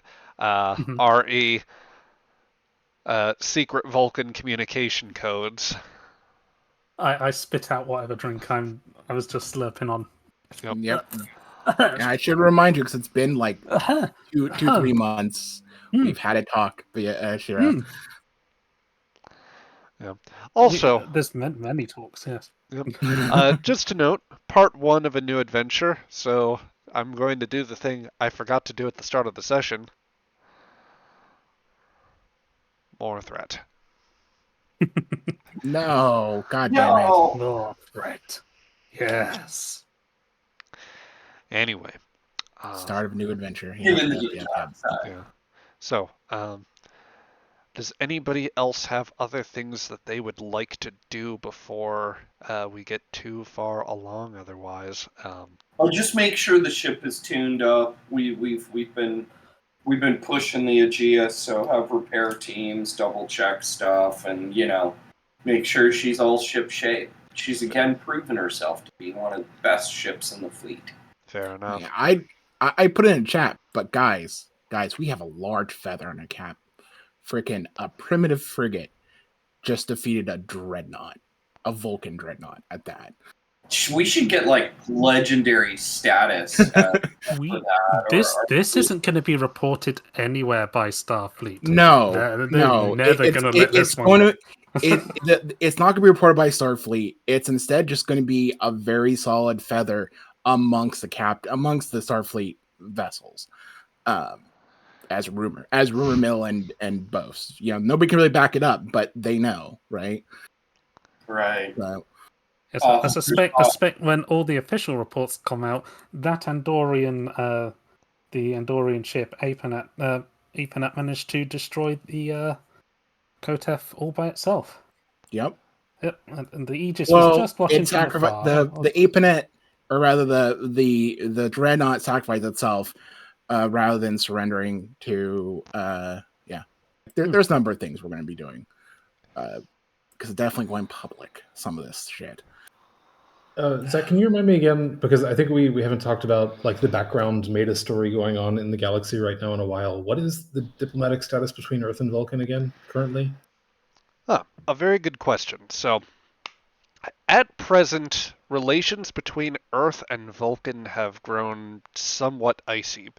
This was actually rooted back in Aegis's first mission. For those who have caught up in the archives, you may well remember in the premiere episode of Aegis Fallen Star how Alpha Centauri had declared independence and how they did so with Tellarite backing, while the crew was eventually able to help influence the situation and take the governor under arrest. The new government on Alpha Centauri, backed by someone who wasn't basically a corrupt Earth-appointed official that was trying to strike out on his own, they declared independence, and the Vulcan High Command opted to recognize them on the advice of the Vulcan consular officer that was stationed there. And they have basically laid out a line of ships in order to safeguard Alpha Centauri against any power from trying to exert their influence, as they had no ships of their own. Earth would have readily been able to reclaim the planet and or otherwise, and after the incident, um, Starfleet, or rather Earth, decided to um, greatly limit some of its relations. This included suspension of talks on joint operations between Earth and Starfleet. As a result, Admiral Forrest wound up delaying a trip to Vulcan, um, one where he wound up not meeting Ambassador Saval, who later perished in a bombing on the embassy, along with numerous United Earth staff. Um, that was those were events that happened during the escalation arc that we went through. That was episode 6. So at present, while there's still nominally an alliance between Earth and Vulcan, um, Earth is somewhat peeved. It is also worth noting that the decline in relations has not been one-sided. The Vulcans were not particularly happy with Earth after the P'Jem incident, and that was why they suspended joint missions in the first place. The fact that there is still a Vulcan science officer aboard the Enterprise is very much a stretch at this point. I think T'Pol has properly left the High Command by this time, or she left at the start of season 3 or end of season 2 in Enterprise. So she left at season 3 because they demanded that she return instead of going to the Delphic Expanse, and then I think she got a full commission when she came back. Yeah. So yes, at present basically the diplomatic situation is very tenuous now, and the fact that if the High Command had a full sense of what had been going on with the Aegis and the Vulcans, not just here, but your tenuous, the tangential influence on things that had happened in, say, the escalation arc, or back during the "May your woes be your deadliest weapons," then Vulcan may well have come to regard Earth as openly antagonistic or adversarial. You are standing at this point to benefit only from the fact that you have kept much of this highly secret, or that Earth has deigned to classify a lot of this shit, and that the Vulcans have not found out the half of it. Yeah, I guess that was sort of the TLDR version of my question is, does that theoretical alliance that we have still exist on paper? Because if even if we start bragging about it to other people in the fleet, or letting out a rumor that a frigate blew up a gigantic... Well, no, I'm just saying is this shit, it really depends on how tightly lipped the Starfleet be amongst itself. But yeah, I'm not going to start bragging oh, we defeated Dreadnought or anything like that, but just... Yeah, I mean, maybe the wrong choice of words, but getting that info out beyond the crew. It's one thing to keep it a secret among us, but no, it's weird. Yeah. It's more or less of given all the stuff that the outright inhumanity, as it were, I have a ill sentience of what they were doing came out via us. How would that affect our relations? What would we think that would affect our relations with Vulcan and High Command? Oh, that'd be pretty bad. The most generous scenario would be you're talking about a P'Jem style embarrassment for the Vulcans, and the fact that they would know they had a cruiser near enough that situation that they can't reach anymore. A flagship, no less. Yeah, no, that would get you in. They would start asking Earth some very uncomfortable questions, and while you might have the moral high ground there, the Andorians have been, or rather the Vulcans have been, they are decidedly much stronger in terms of overall balance of forces, particularly since by all accounts they seem to be winning their war with the Andorians. Yeah, it's why Andorians need to take all the credit for this. And we can say we detected something at long range, but since Yeah. we're neutral, we stayed the hell out of that. Yeah. Okay. Anyway, that's going to be something for admirals and stuff to decide, not a ship Yeah. captain. That's above our pay grade. Yeah, in thinking about that, would Patel go to the captain about those concerns? Because I imagine he's been thinking about it. I imagine they've both been thinking about it hard. And Patel would probably, I think he would be torn between, obviously loyalty to his duty and whatever, but also or to you and to the ship, but also to hey, are we going to commit conspiracy here by not telling anybody what happened, and going through those thoughts. And Patel is very much like he's not the one to speak up about things like this. He did it the one time with you, and that was the very, very huge exception. Yeah. So no, I think he'll quietly stew about it. Not stew, but he needs to digest a little bit too. I think, just like everybody else. So,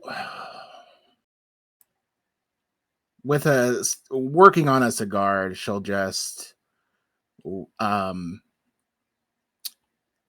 she'll go to Crichton as we're waiting for the Andorians to eventually, frickin' visit us or get on our ship. I'll just say she'll just approach Crichton.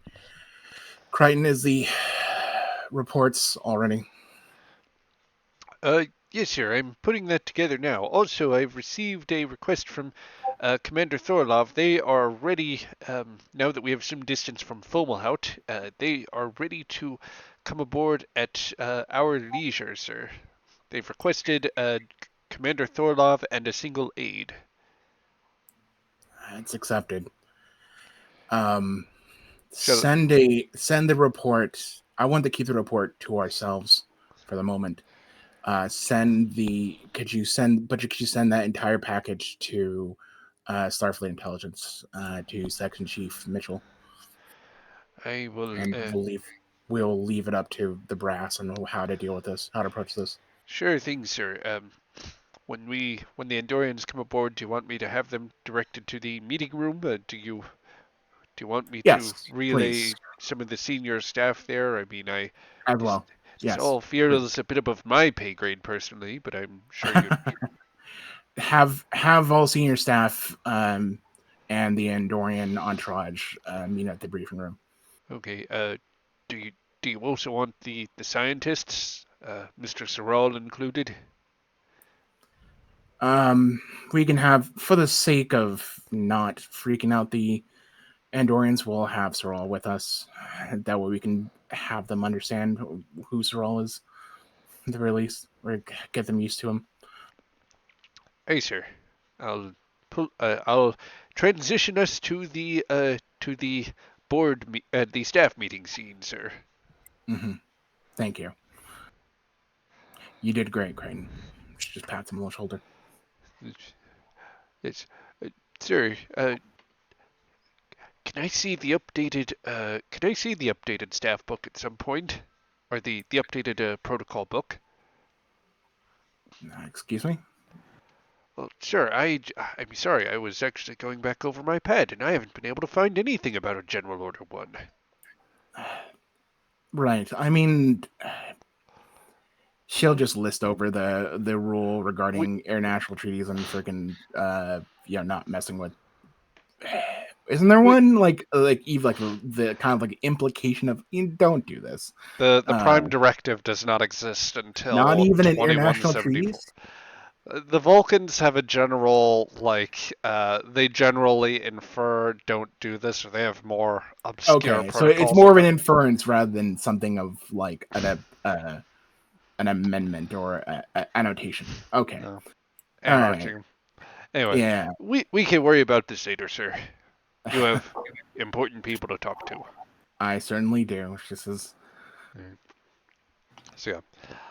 With that, some time will elapse, and we get set in the conference room where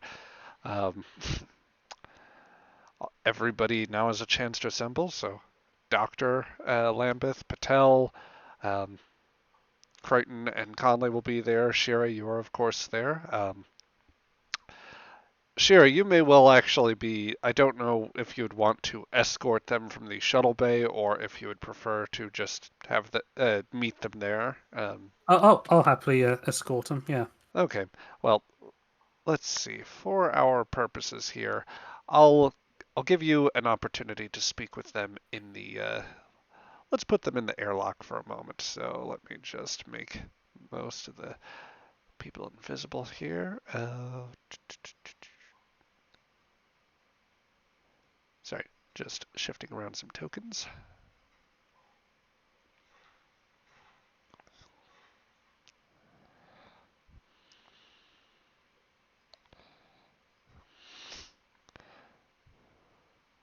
Okay, so Shira, you are in the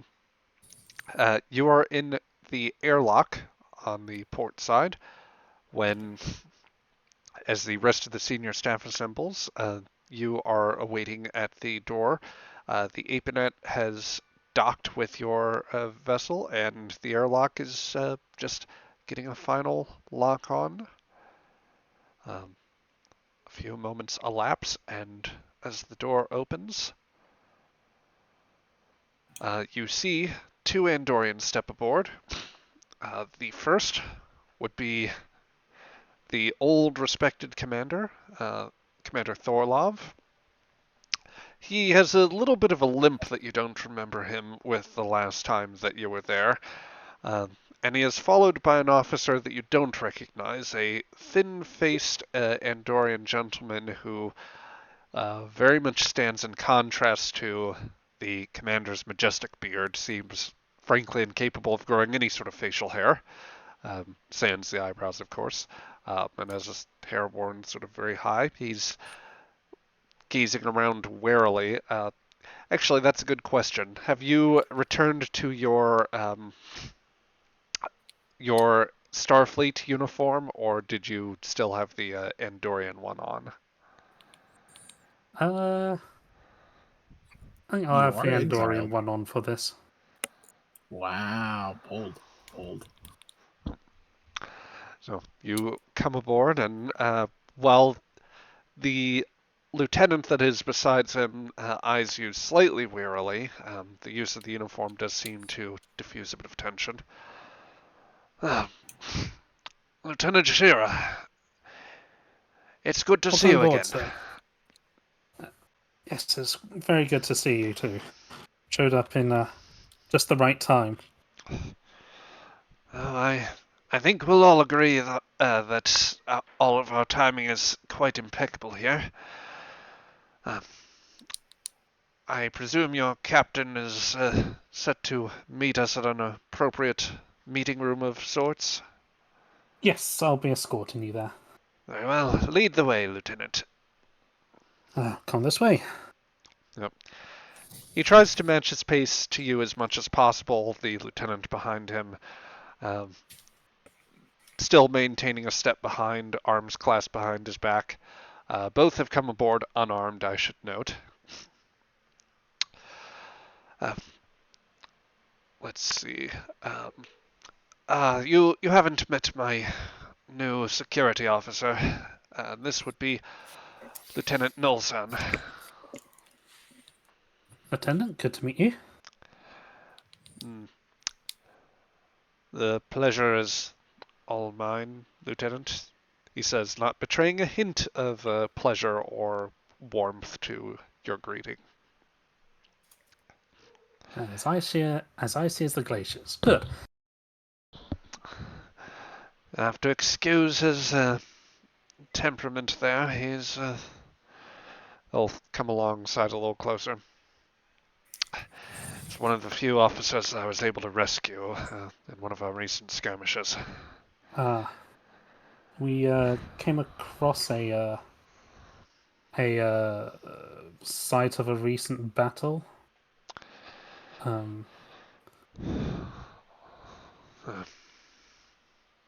Was the Hypernet involved in?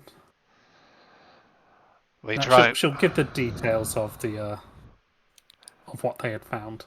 Yep, the clash you had encountered in the first parts of Star Trek Adventures Aegis and the Starry Compass.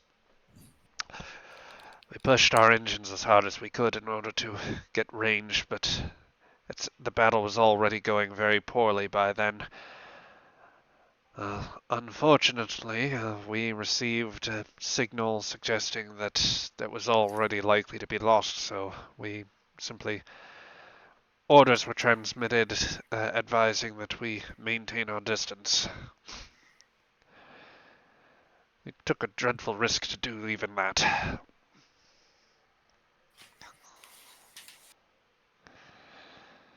Yeah, it does. I think we did find signs that one ship may have left the area. One of our ships. They did. They might have tried to lead them off. He looks around and seeing that or observing no other crewmen aboard or hearing nothing else. It's been very difficult. We have definitely had to adhere more closely to doctrine than we expected with independent operation. Communications have not been secure this whole time, it seems.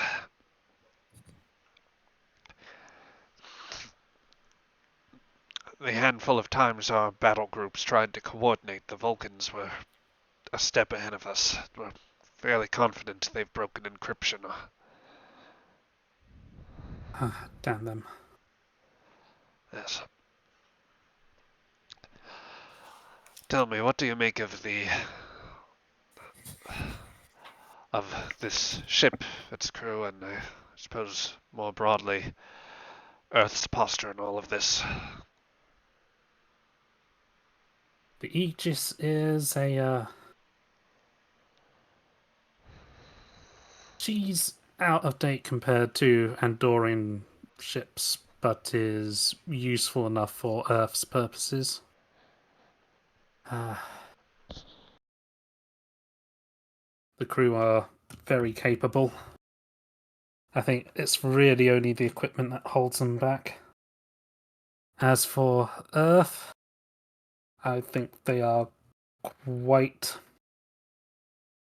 annoyed with the Vulcans at the minute, especially over the Alpha Centauri incident.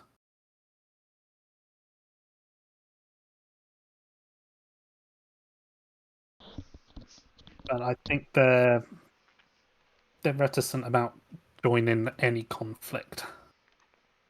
So what will happen today is that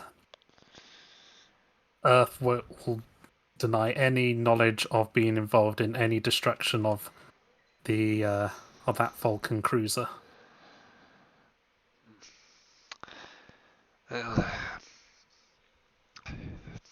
If they require us to take credit for that, I don't think that anyone in the Imperial Guard would object to that. It'd be a nice morale boost, especially after Threlevia.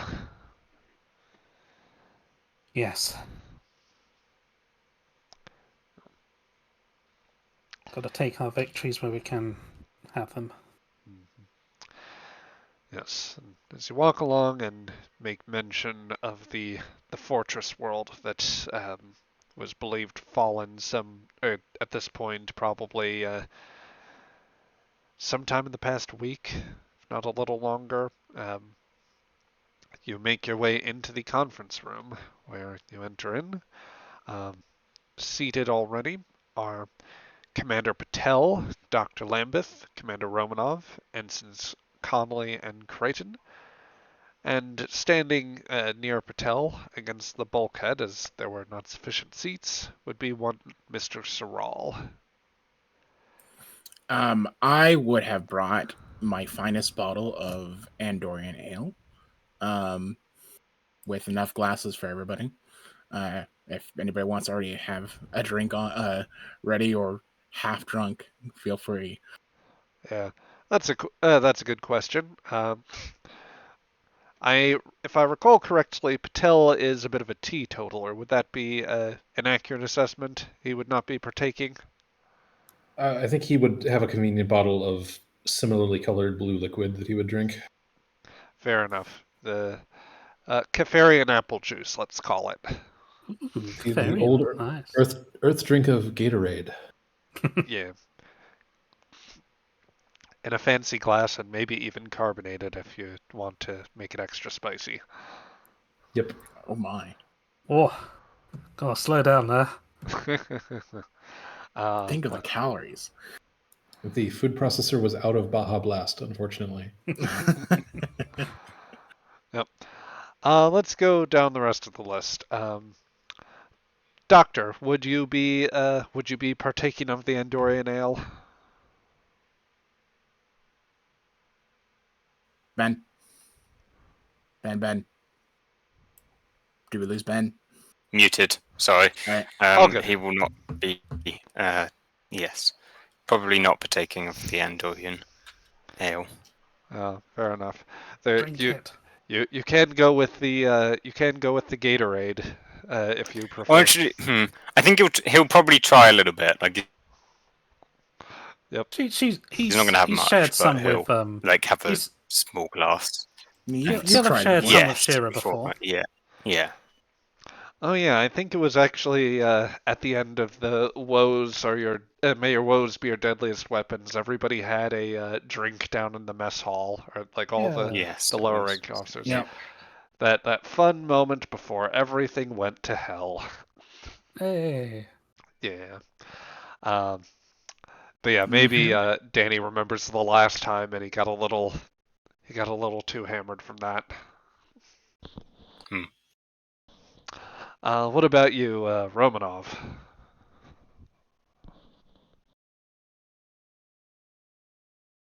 Brian, you're muted. appears to be muted. Brian, you're muted. Thank you. Sorry. Romanov will enjoy some of the Andorian ale, but she'll wait until everybody's seated to do so. Connolly, for his part, will also try to show restraint as he needs to remind somebody, I'm sure, that he's old enough to drink. Creighton will also have a glass, although he is tending very slowly to it. Colonel, I presume that this coming from your own collection, of course, you are enjoying some of the ale. I am. For me, I am pacing myself.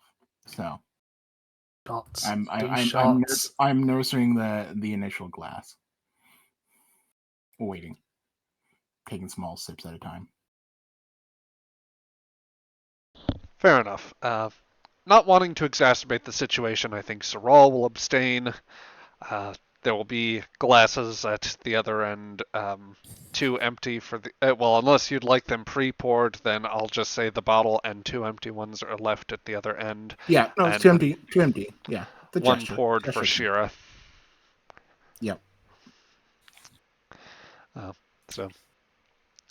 They do the 2 Andorians from the Eponet do stiffen as they come in and they see Saral there in spite of the display.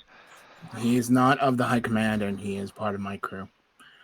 He is he has earned the respect of my crew, and I hope he earned respect of yours, given all that he's done to help you, Captain. Well, not exactly the greeting I was expecting to receive from the ship's senior officer, but suppose we can proceed from that footing here. She approaches, offers a hand. He will accept it as well. Commander Thorlov of the Imperial Guard. Colonel Sharp of the of Starfleet. He narrows his eyes a little bit as he thinks, oh, so you're part of that new military integration program your fleet is embarking on, one of your Makos. On loan, coincidentally, well before, the stars went to hell. I guess it was quite prescient. She gives a whimsical smile. Well, I think 2 military minds can understand each other. And I'll give an acknowledgement to his aide. Lieutenant, Nulson of my security detachment. She gives an appreciative nod and offers a hand, Lieutenant. He will not extend one in reply, just nod his head. She'll just nod again, not taking any offense. Look back over at the commander. And then gesture to the glasses. Would you like a drink? I I do will. believe this is from the Cathian Shoals. Well, I'm sure my second would object and may abstain. That is his prerogative, but I will accept your generous offer. She'll Nulson does indeed not take a drink. she'll refill hers, pour one out for the captain or the commander, and then raise her glass to the honored dead. Absent friends, he says, toasting. She nods. She'll take a drink. Yep. Drink. Yum. Yeah. So, as you toast those that were lost, and set your glasses aside for a moment, the commander will start in. So, Captain, we've all found ourselves in a bit of a mess, haven't we? To say the least, she says, gesturing to the seats, and sits down.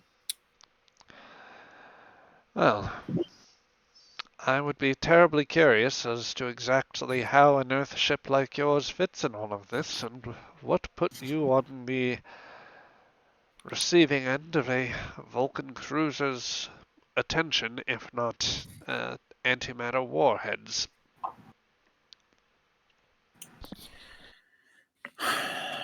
It's a bit of a long story, but certainly I would like to know myself of how lucky we are to have the Andorian frigate just so close by. Perhaps we can compare our reasons.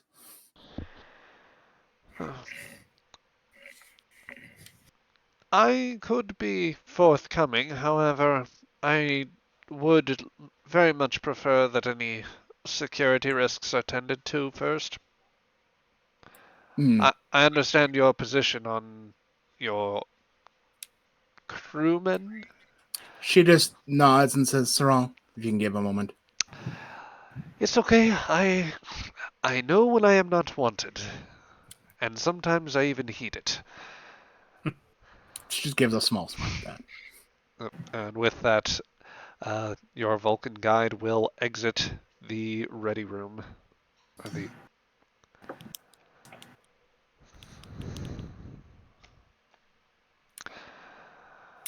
So, of our own mission, Captain, I can say that we were fairly near a task force operation that had traced an exceptional Vulcan movement out of its normal operational area, and we received word that of some possible strategic asset in the area. We stayed in a position where we could monitor it, and that was when we received the signal back from one of our apparently downed cruisers. A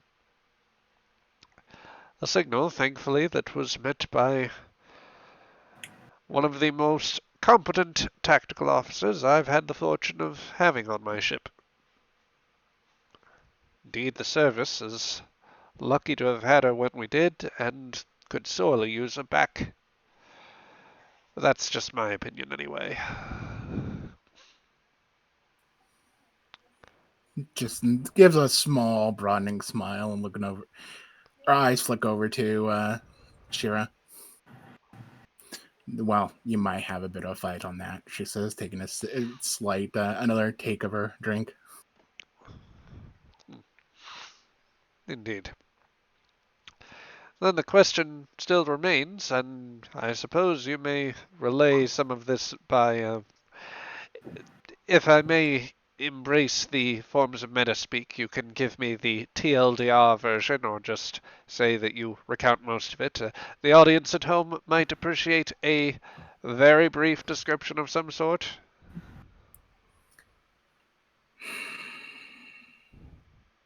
Doesn't even have to be necessarily. She just takes like a slow breath, slow exhale, and looks over to Shira. Because they've had that talk about, there's a lot of secrets going on. We can't even trust our own people. We're being very limited on that. And she's like giving a look to Shira of like, how well can we trust this person? Shira will nod. Actually, she probably makes some form of antenna signals first, then remembers that, human, so then nods. Well, it's quite the adventure. We noticed the debris field of the battle, and we're looking for possible survivors, attending aid when we can. When we encountered a lone Earth vessel within its wreck, this came from a rather important figure in our society, rather a legacy family. That was looking, who turns out for her and her accomplices were looking for our professors, looking amongst ancient relic, or rather ancient puzzle that has been taking us from one corner of the sector to the other. And upon reaching Fomahout, as the clues therein, we have also gotten information while in that wreckage as well that perhaps either Vulcans or even Andorian High Command might also be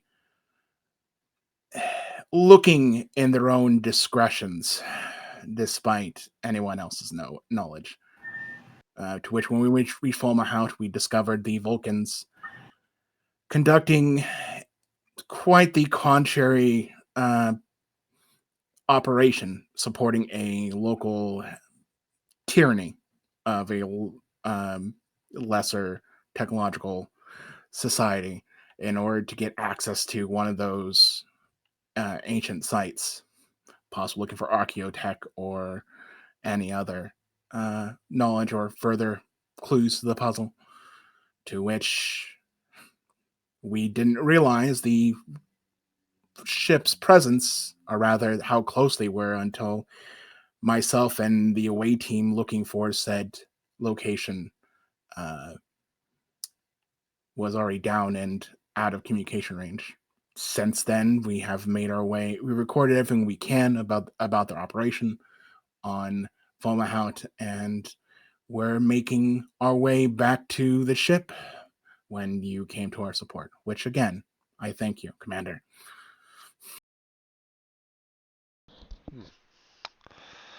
An interesting story, if indeed not unexpected transgression by the Vulcans.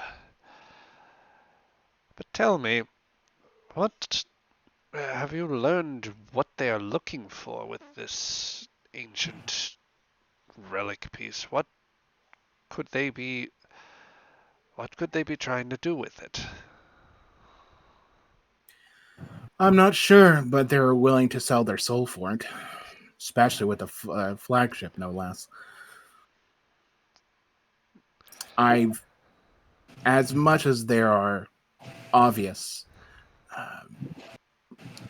ill relations with the Vulcans and Andorians, this seems even a further step beyond Pajem. This is quite the drastic action for them. And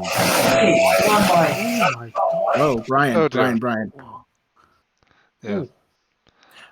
This is quite the drastic action for them, and certainly whatever they might have better clues about that, or had better clues about that than we did. Whatever it is, it's certainly important. Indeed. Well, if the Vulcans are willing to have committed to such atrocities as you're suggesting, then it is likely that They will not respect any flag or diplomatic status, as it were, and that all are at great risk so long as they find it, to say nothing of what should happen if they were to actually locate it. Commander, can I be quite frank with you? I would encourage it. She just leans forward, pours another drink for both of them. You and I both know that, especially in times of war, one can get a bit of madness for any advantages, especially amongst high command, ones that they are willing to risk the integrity of everything they stand for, and certainly wanting to upset the balance of power in their favor. I would ask you to keep this knowledge of the puzzle or whatever this is going on, at least for the moment, amongst ourselves. If only so that we don't tip off any other pursuants that might take interest and cause further trouble for both you and I. I think I can agree on that matter, Captain. Dean, if you and your crew are possessed of a similar notion, then as I see it, the first and foremost objective would be to keep any such material out of Vulcan grasp at all costs. I speak also of the Andorian Admiralty. At this point, it is not safe for us to conduct communications, and for we fear we would risk bringing the Vulcans back down upon us. But well, I cannot be of aid to. I cannot call on the Imperial Guard for additional aid in this circumstance. I am prepared to offer the full resources of the Apenet to your disposal, Captain. Andorians and humans have worked together before, and in a situation so extraordinary as this, I would see it as necessary, not simply for the safety of our individual peoples, but of the entire region.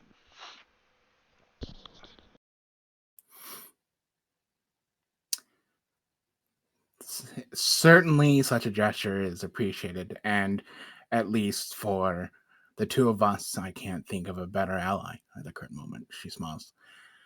As to any grander gesture, oh, that's certainly above both of our pay grades. She gives a grin. I can't affect the diplomatic situation from my ship, Captain. Well, only to make it worse, I would imagine. But that is hardly my objective here. The only thing I wish to do right now is to see this through alongside you, and if any threat should come in our path, then to help confront that as best as we can. Have you witnessed anything odd regarding communications or any other stellar movements ever since the last few days? Past week, I guess? The most unusual movement was the positioning of the Vulcan task force we detected. It is well outside of their present operational areas, and did not seem to serve any broader objective. Indeed, we would And not probably have pursued if Guard intelligence did not have reason to suspect that the Vulcan movement was unusual. I have no further details than that, but we did what we could to intercept. and it seems you fought well.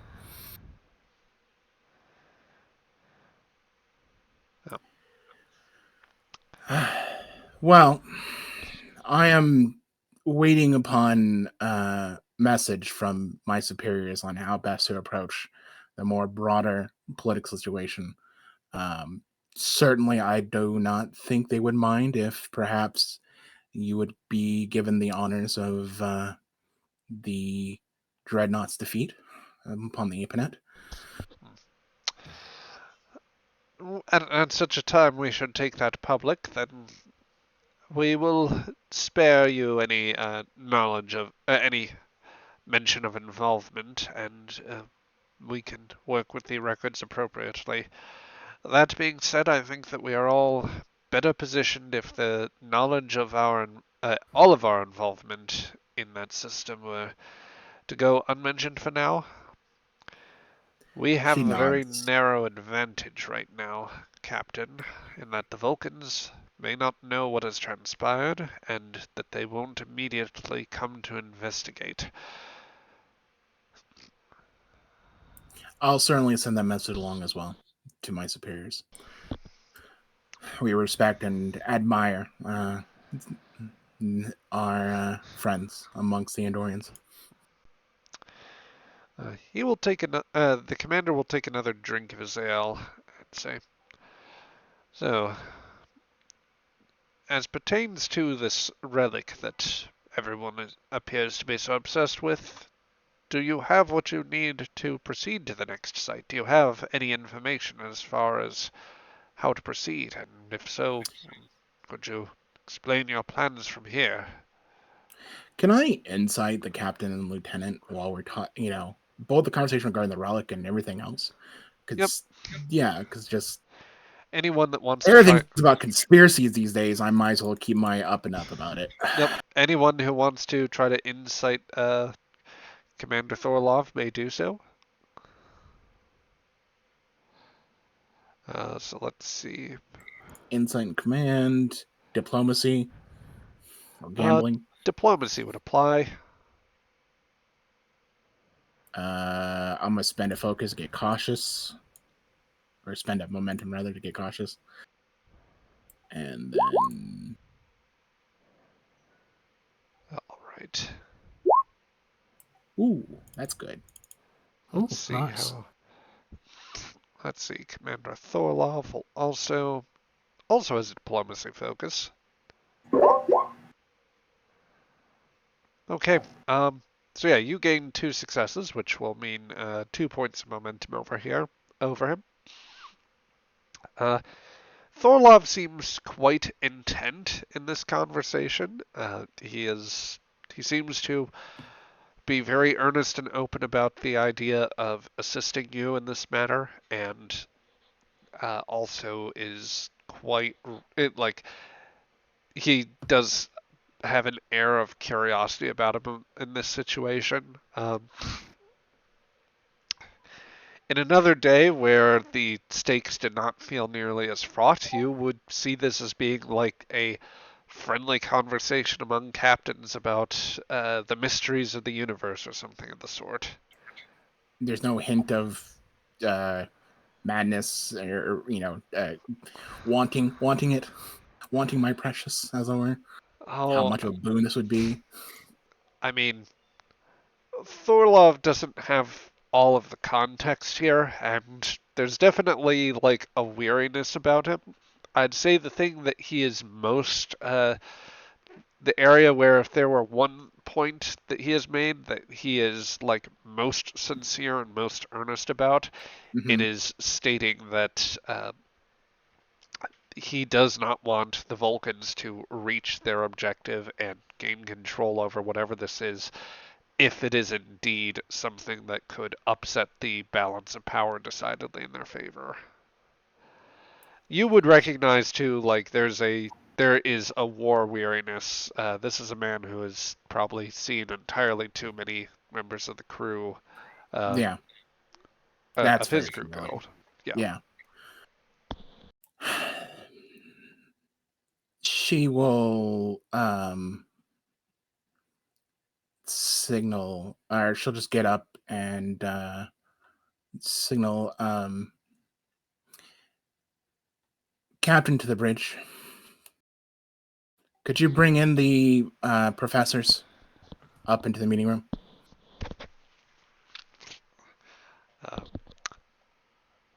Sure thing, sir.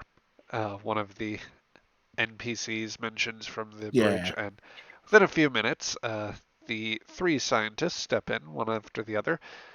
First, Sloan, Dr. Kara Sloan, that is, a human of Alpha Centauri, and distant relation to Lily Sloan, the one of the scientists on the first warp project that Earth launched, Zephram Cochrane's own mission. Dr. Natala, the Denobulan, or the Denobulan scientist and archaeologist, and the Aurelian Tenkayet Fen, the member of an avian species who has been something of a guide as well. Yep, I do the rounds of introductions Yep. and make sure there's 3 more glasses. Yep. Fen, I think, will immediately take it up as a friendly gesture. Natala will be a little more tentative at first. Neither she nor Sloane seem particularly happy when they see the Andorians here. The guardsmen, that is. He's fine. I trust him, and certainly we need all the help we can get. She says, looking at Sloane.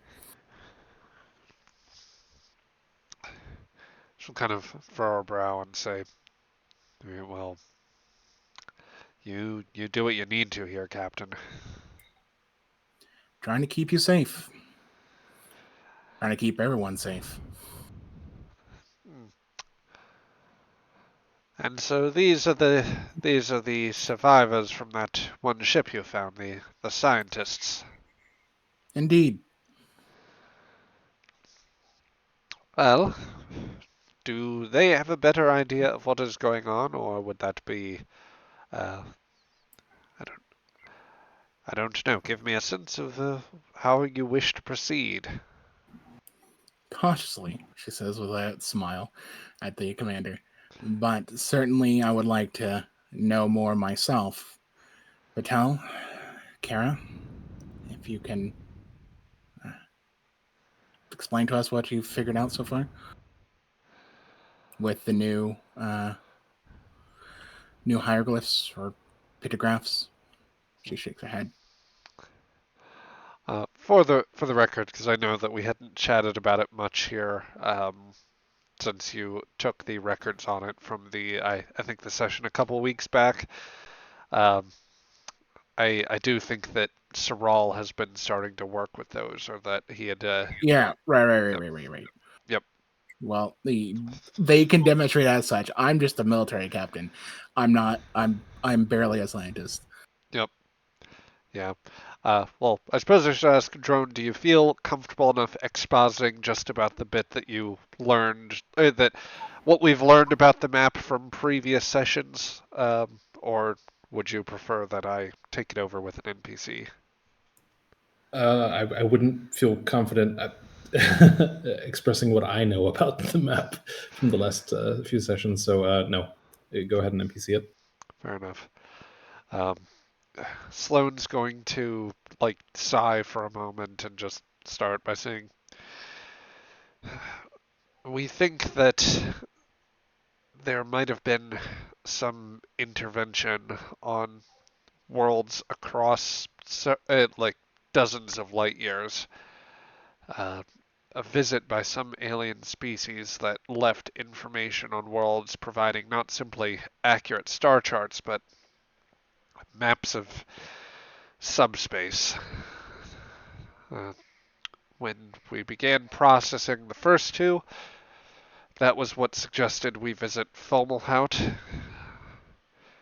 What information we have points to some sort of convergence, although we've only just acquired the most recent portion, and before we were called away to this meeting, ourselves and your Mr. Saral were starting to input the new updated calculations, trying to get a sense of what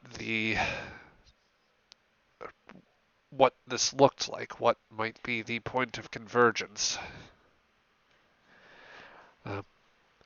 The Andorians will both grimace a little bit at the mention of Saral. So then, we find this point of convergence, and then what? Proceed on the course, or would you keep that information secure aboard your ship and simply hope that the Vulcans don't think to find it? I have no doubt other people are looking for looking similarly, and certainly I would like to at least either fully realize what's on the end or secure it, bury it, destroy it.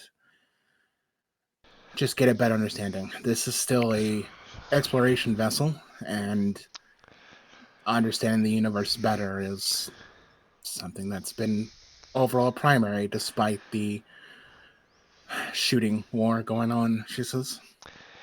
Indeed. I concur with you, Colonel, that it is best to locate this site and ensure that our top people can have the chance to examine what is going on. And best that way to secure it from either inadvertent or eventual Vulcan discovery. Indeed, I would not be terribly surprised if, however your scientists stumbled upon the mystery, if the Vulcans were able to trace back their path and potentially uncover the information for themselves. So the sooner we act, the better. She nods. I'm in full agreement. Yes. If you have a rough sense of at least the region of space that it would be located in, perhaps we best proceed under warp to the general vicinity, and as we get closer, as we refine those coordinates, we can make appropriate course corrections so that we might beat the Vulcans there. What's your cruising speed currently, Captain?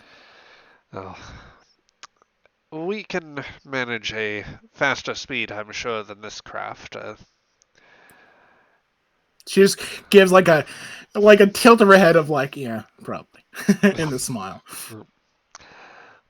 We've been making some modifications to the engines in order to ensure that we can burn long for hard distances, or burn hard for long distances. But I think that, well, given what you're likely capable of, as I understand it from our what briefings are available, this would be a fairly simple cruise for us. Well, I hope you don't mind the scenic pace then. Indeed not. Conley, when you get to the con, I would like you to set course, and we'll make our more finite correction when we can. But If it Patel, If it would be of help, I could have a technical team come on board and see if we can't find ways to reinforce some of your propulsion or defensive systems, just in case the Vulcans require any sort of... just in case the Vulcans should prove to be an obstacle, or give pursuit. it would be quite nice. Thank you. Yep. Nolsan is going to, turn his head a little bit at this, and his both eyebrows and antennae raise. Shira, the antennae, will give you a clue of a mild reaction of surprise. Out of respect, I hope you understand that my own chief of security needs to keep would like to keep an observation of such things. Probably even help out where she can. I'm sure that the lieutenant would be. Lieutenant is more than acceptable to monitor the work of our teams. Sure, will not. Well then. Romanov was taken a little aback about that slight to the Aegis, but it said something he liked, so that was definitely Eula would have noticed it. You know. Yeah. So it's okay. She'll just gently pat Alaska's shoulder. It's okay. Well, I would like my science team and the good doctors here to get back into their research. Captain, if you join me in the Red Room, perhaps we can have a bit of a small talk. Certainly. Nolsan, return to the ship and prepare some updates. I will take a brief bit of time with the captain here. Nolsan will provide a simple nod and proceed. It's like, dismiss. So that lieutenant will start heading out of the room. Yeah. She'll say dismissed to her crew. Okay. So as we break up here, I am going to ask if anybody wants sort of closing scenes for the session. Obviously, Thorlov and Sharp have something. I was just gonna chill, like I'm just that typical captain amongst captains, Oh, fair enough. Yeah. Then that I doesn't need to be a scene. Yeah. she would probably like one scene with Forlov Okay, that can be when he's heading out. that can be managed. Did anybody else want anything? Let's go down the list. Drone, anything for Patel? No. Okay. Let's see, Brian. Did you want Romanov to have any particular scene before we close out? I don't think so. I can't think of anything. Okay. And then, Dr. Lambeth, is there anything that you wanted your character to have before we close out for the session? I can't think of anything either. Okay. One thing Romanov would do is it sounds like a deal just got cut to upgrade our systems, right? Yep. And Shira's gonna be observing that Okay, great. because it fully makes sense. Even if we're being friends, like they're still sensitive systems, and that's what she's trying to convey. That's what I was concerned about. So once that's official, I'll make sure engineering crews know that this is observed and to, observe our guests who are helping. Okay, so Anything funky to Shula.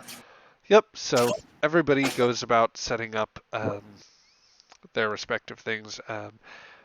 Sharp and the commander both take a bit of time to enjoy enjoy the last bits of ale, any sort of casual conversation you have.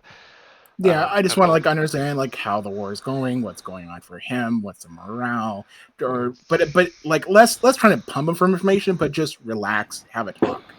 Yeah, Let him have a brief moment to breathe away from responsibility. yeah.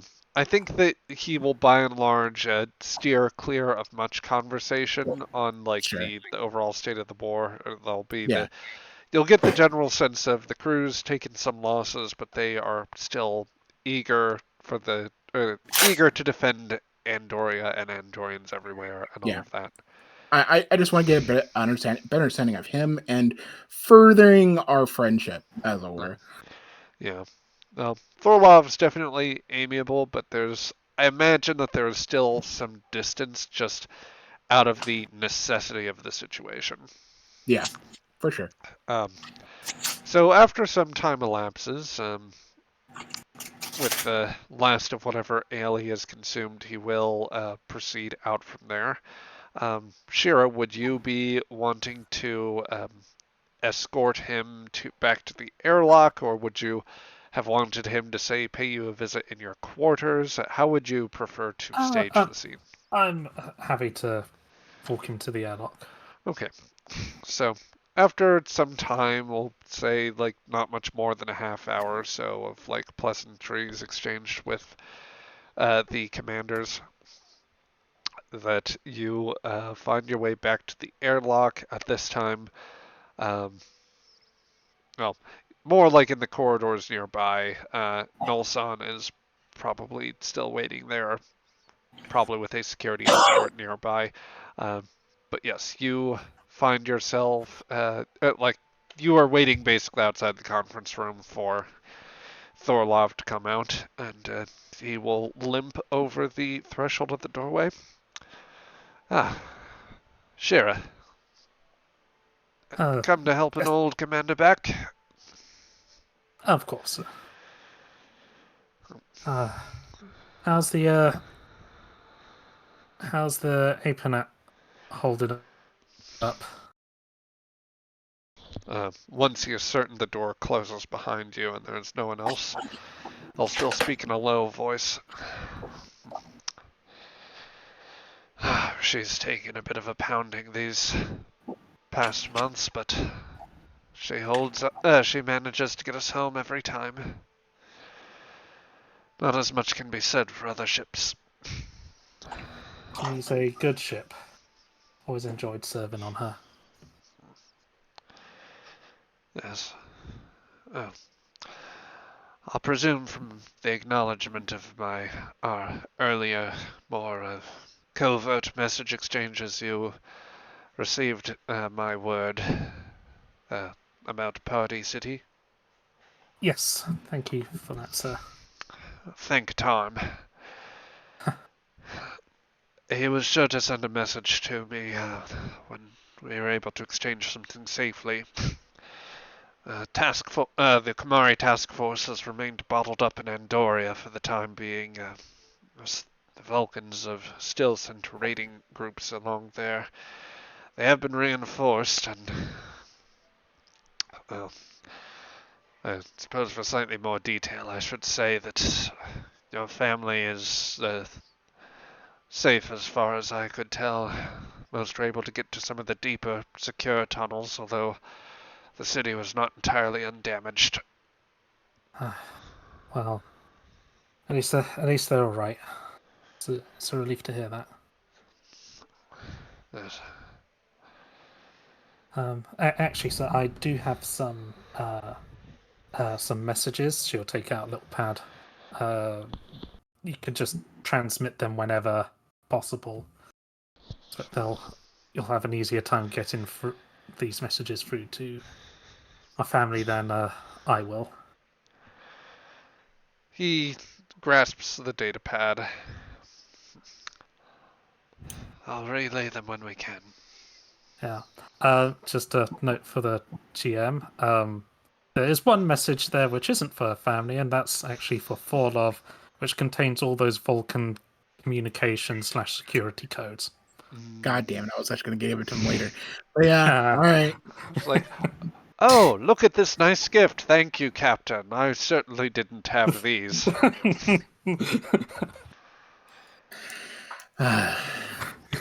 time. Well, it's the thought that counts, right? Yeah. Oh, that's wonderful. Communication codes. Well, they'll look brilliant over there. How did you know it was the festival of the fourth moon?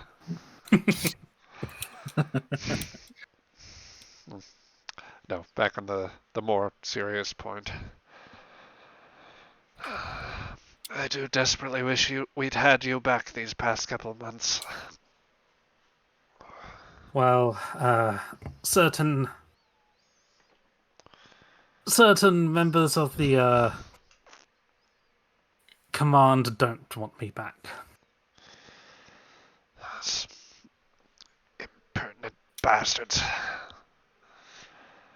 He momentarily loses his composure but regains it just as quickly. I completely agree with your sentiment.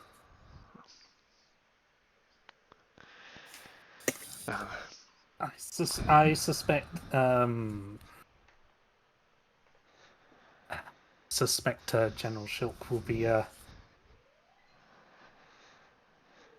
out for me once the Vulcans are dealt with.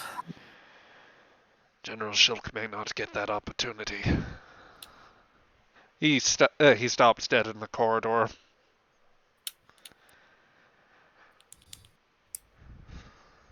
That is to say, he just stops. He is not, in fact, dead in the middle of the corridor. I know I have pulled that bullshit before, but in previous campaigns, that is. But he stops dead, kills over. Yep. And then the Andorian captain had a heart attack. Yes.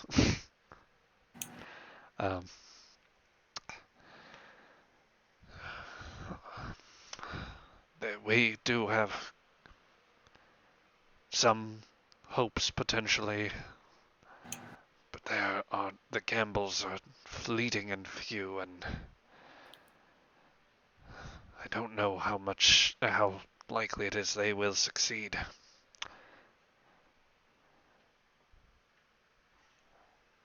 Lieutenant, I need your honest assessment.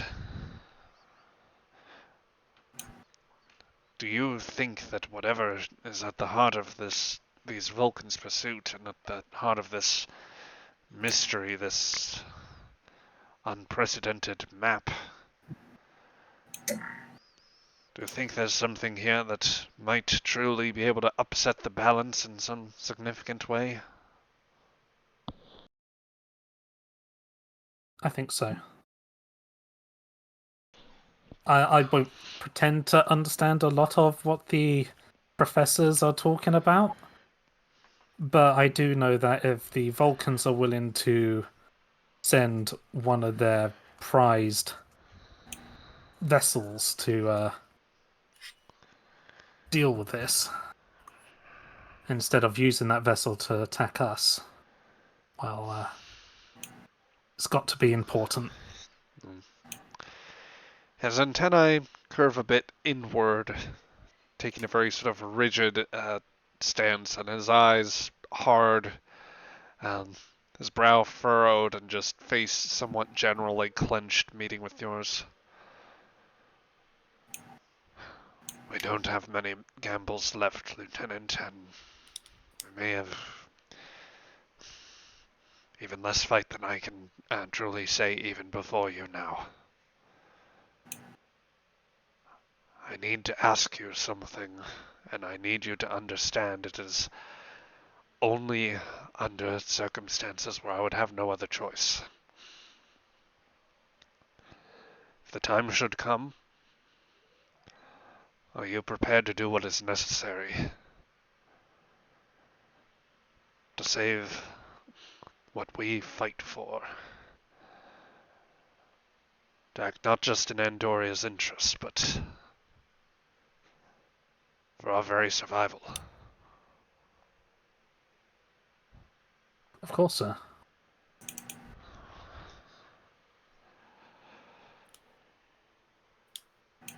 He pulls in a breath for a beat, and then slowly exhales, allowing gradually for a sigh. Let us hope it doesn't go that far. And with that, he will resume his stilted pace with you towards the airlock and back towards the Apenet. And as that commander makes that asks that solemn question of you, Shira, that is where we will close tonight's session.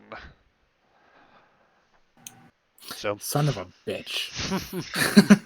yep.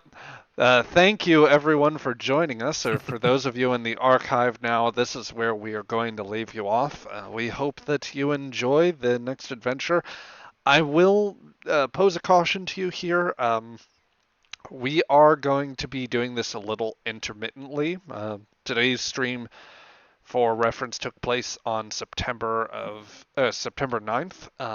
Our next live stream will not actually be until the 23rd, so it will we will have the next video out in a couple weeks after this, but we will proceed from there, and we hope you enjoy things until then. But that will be all for us today, so have a good rest of your day.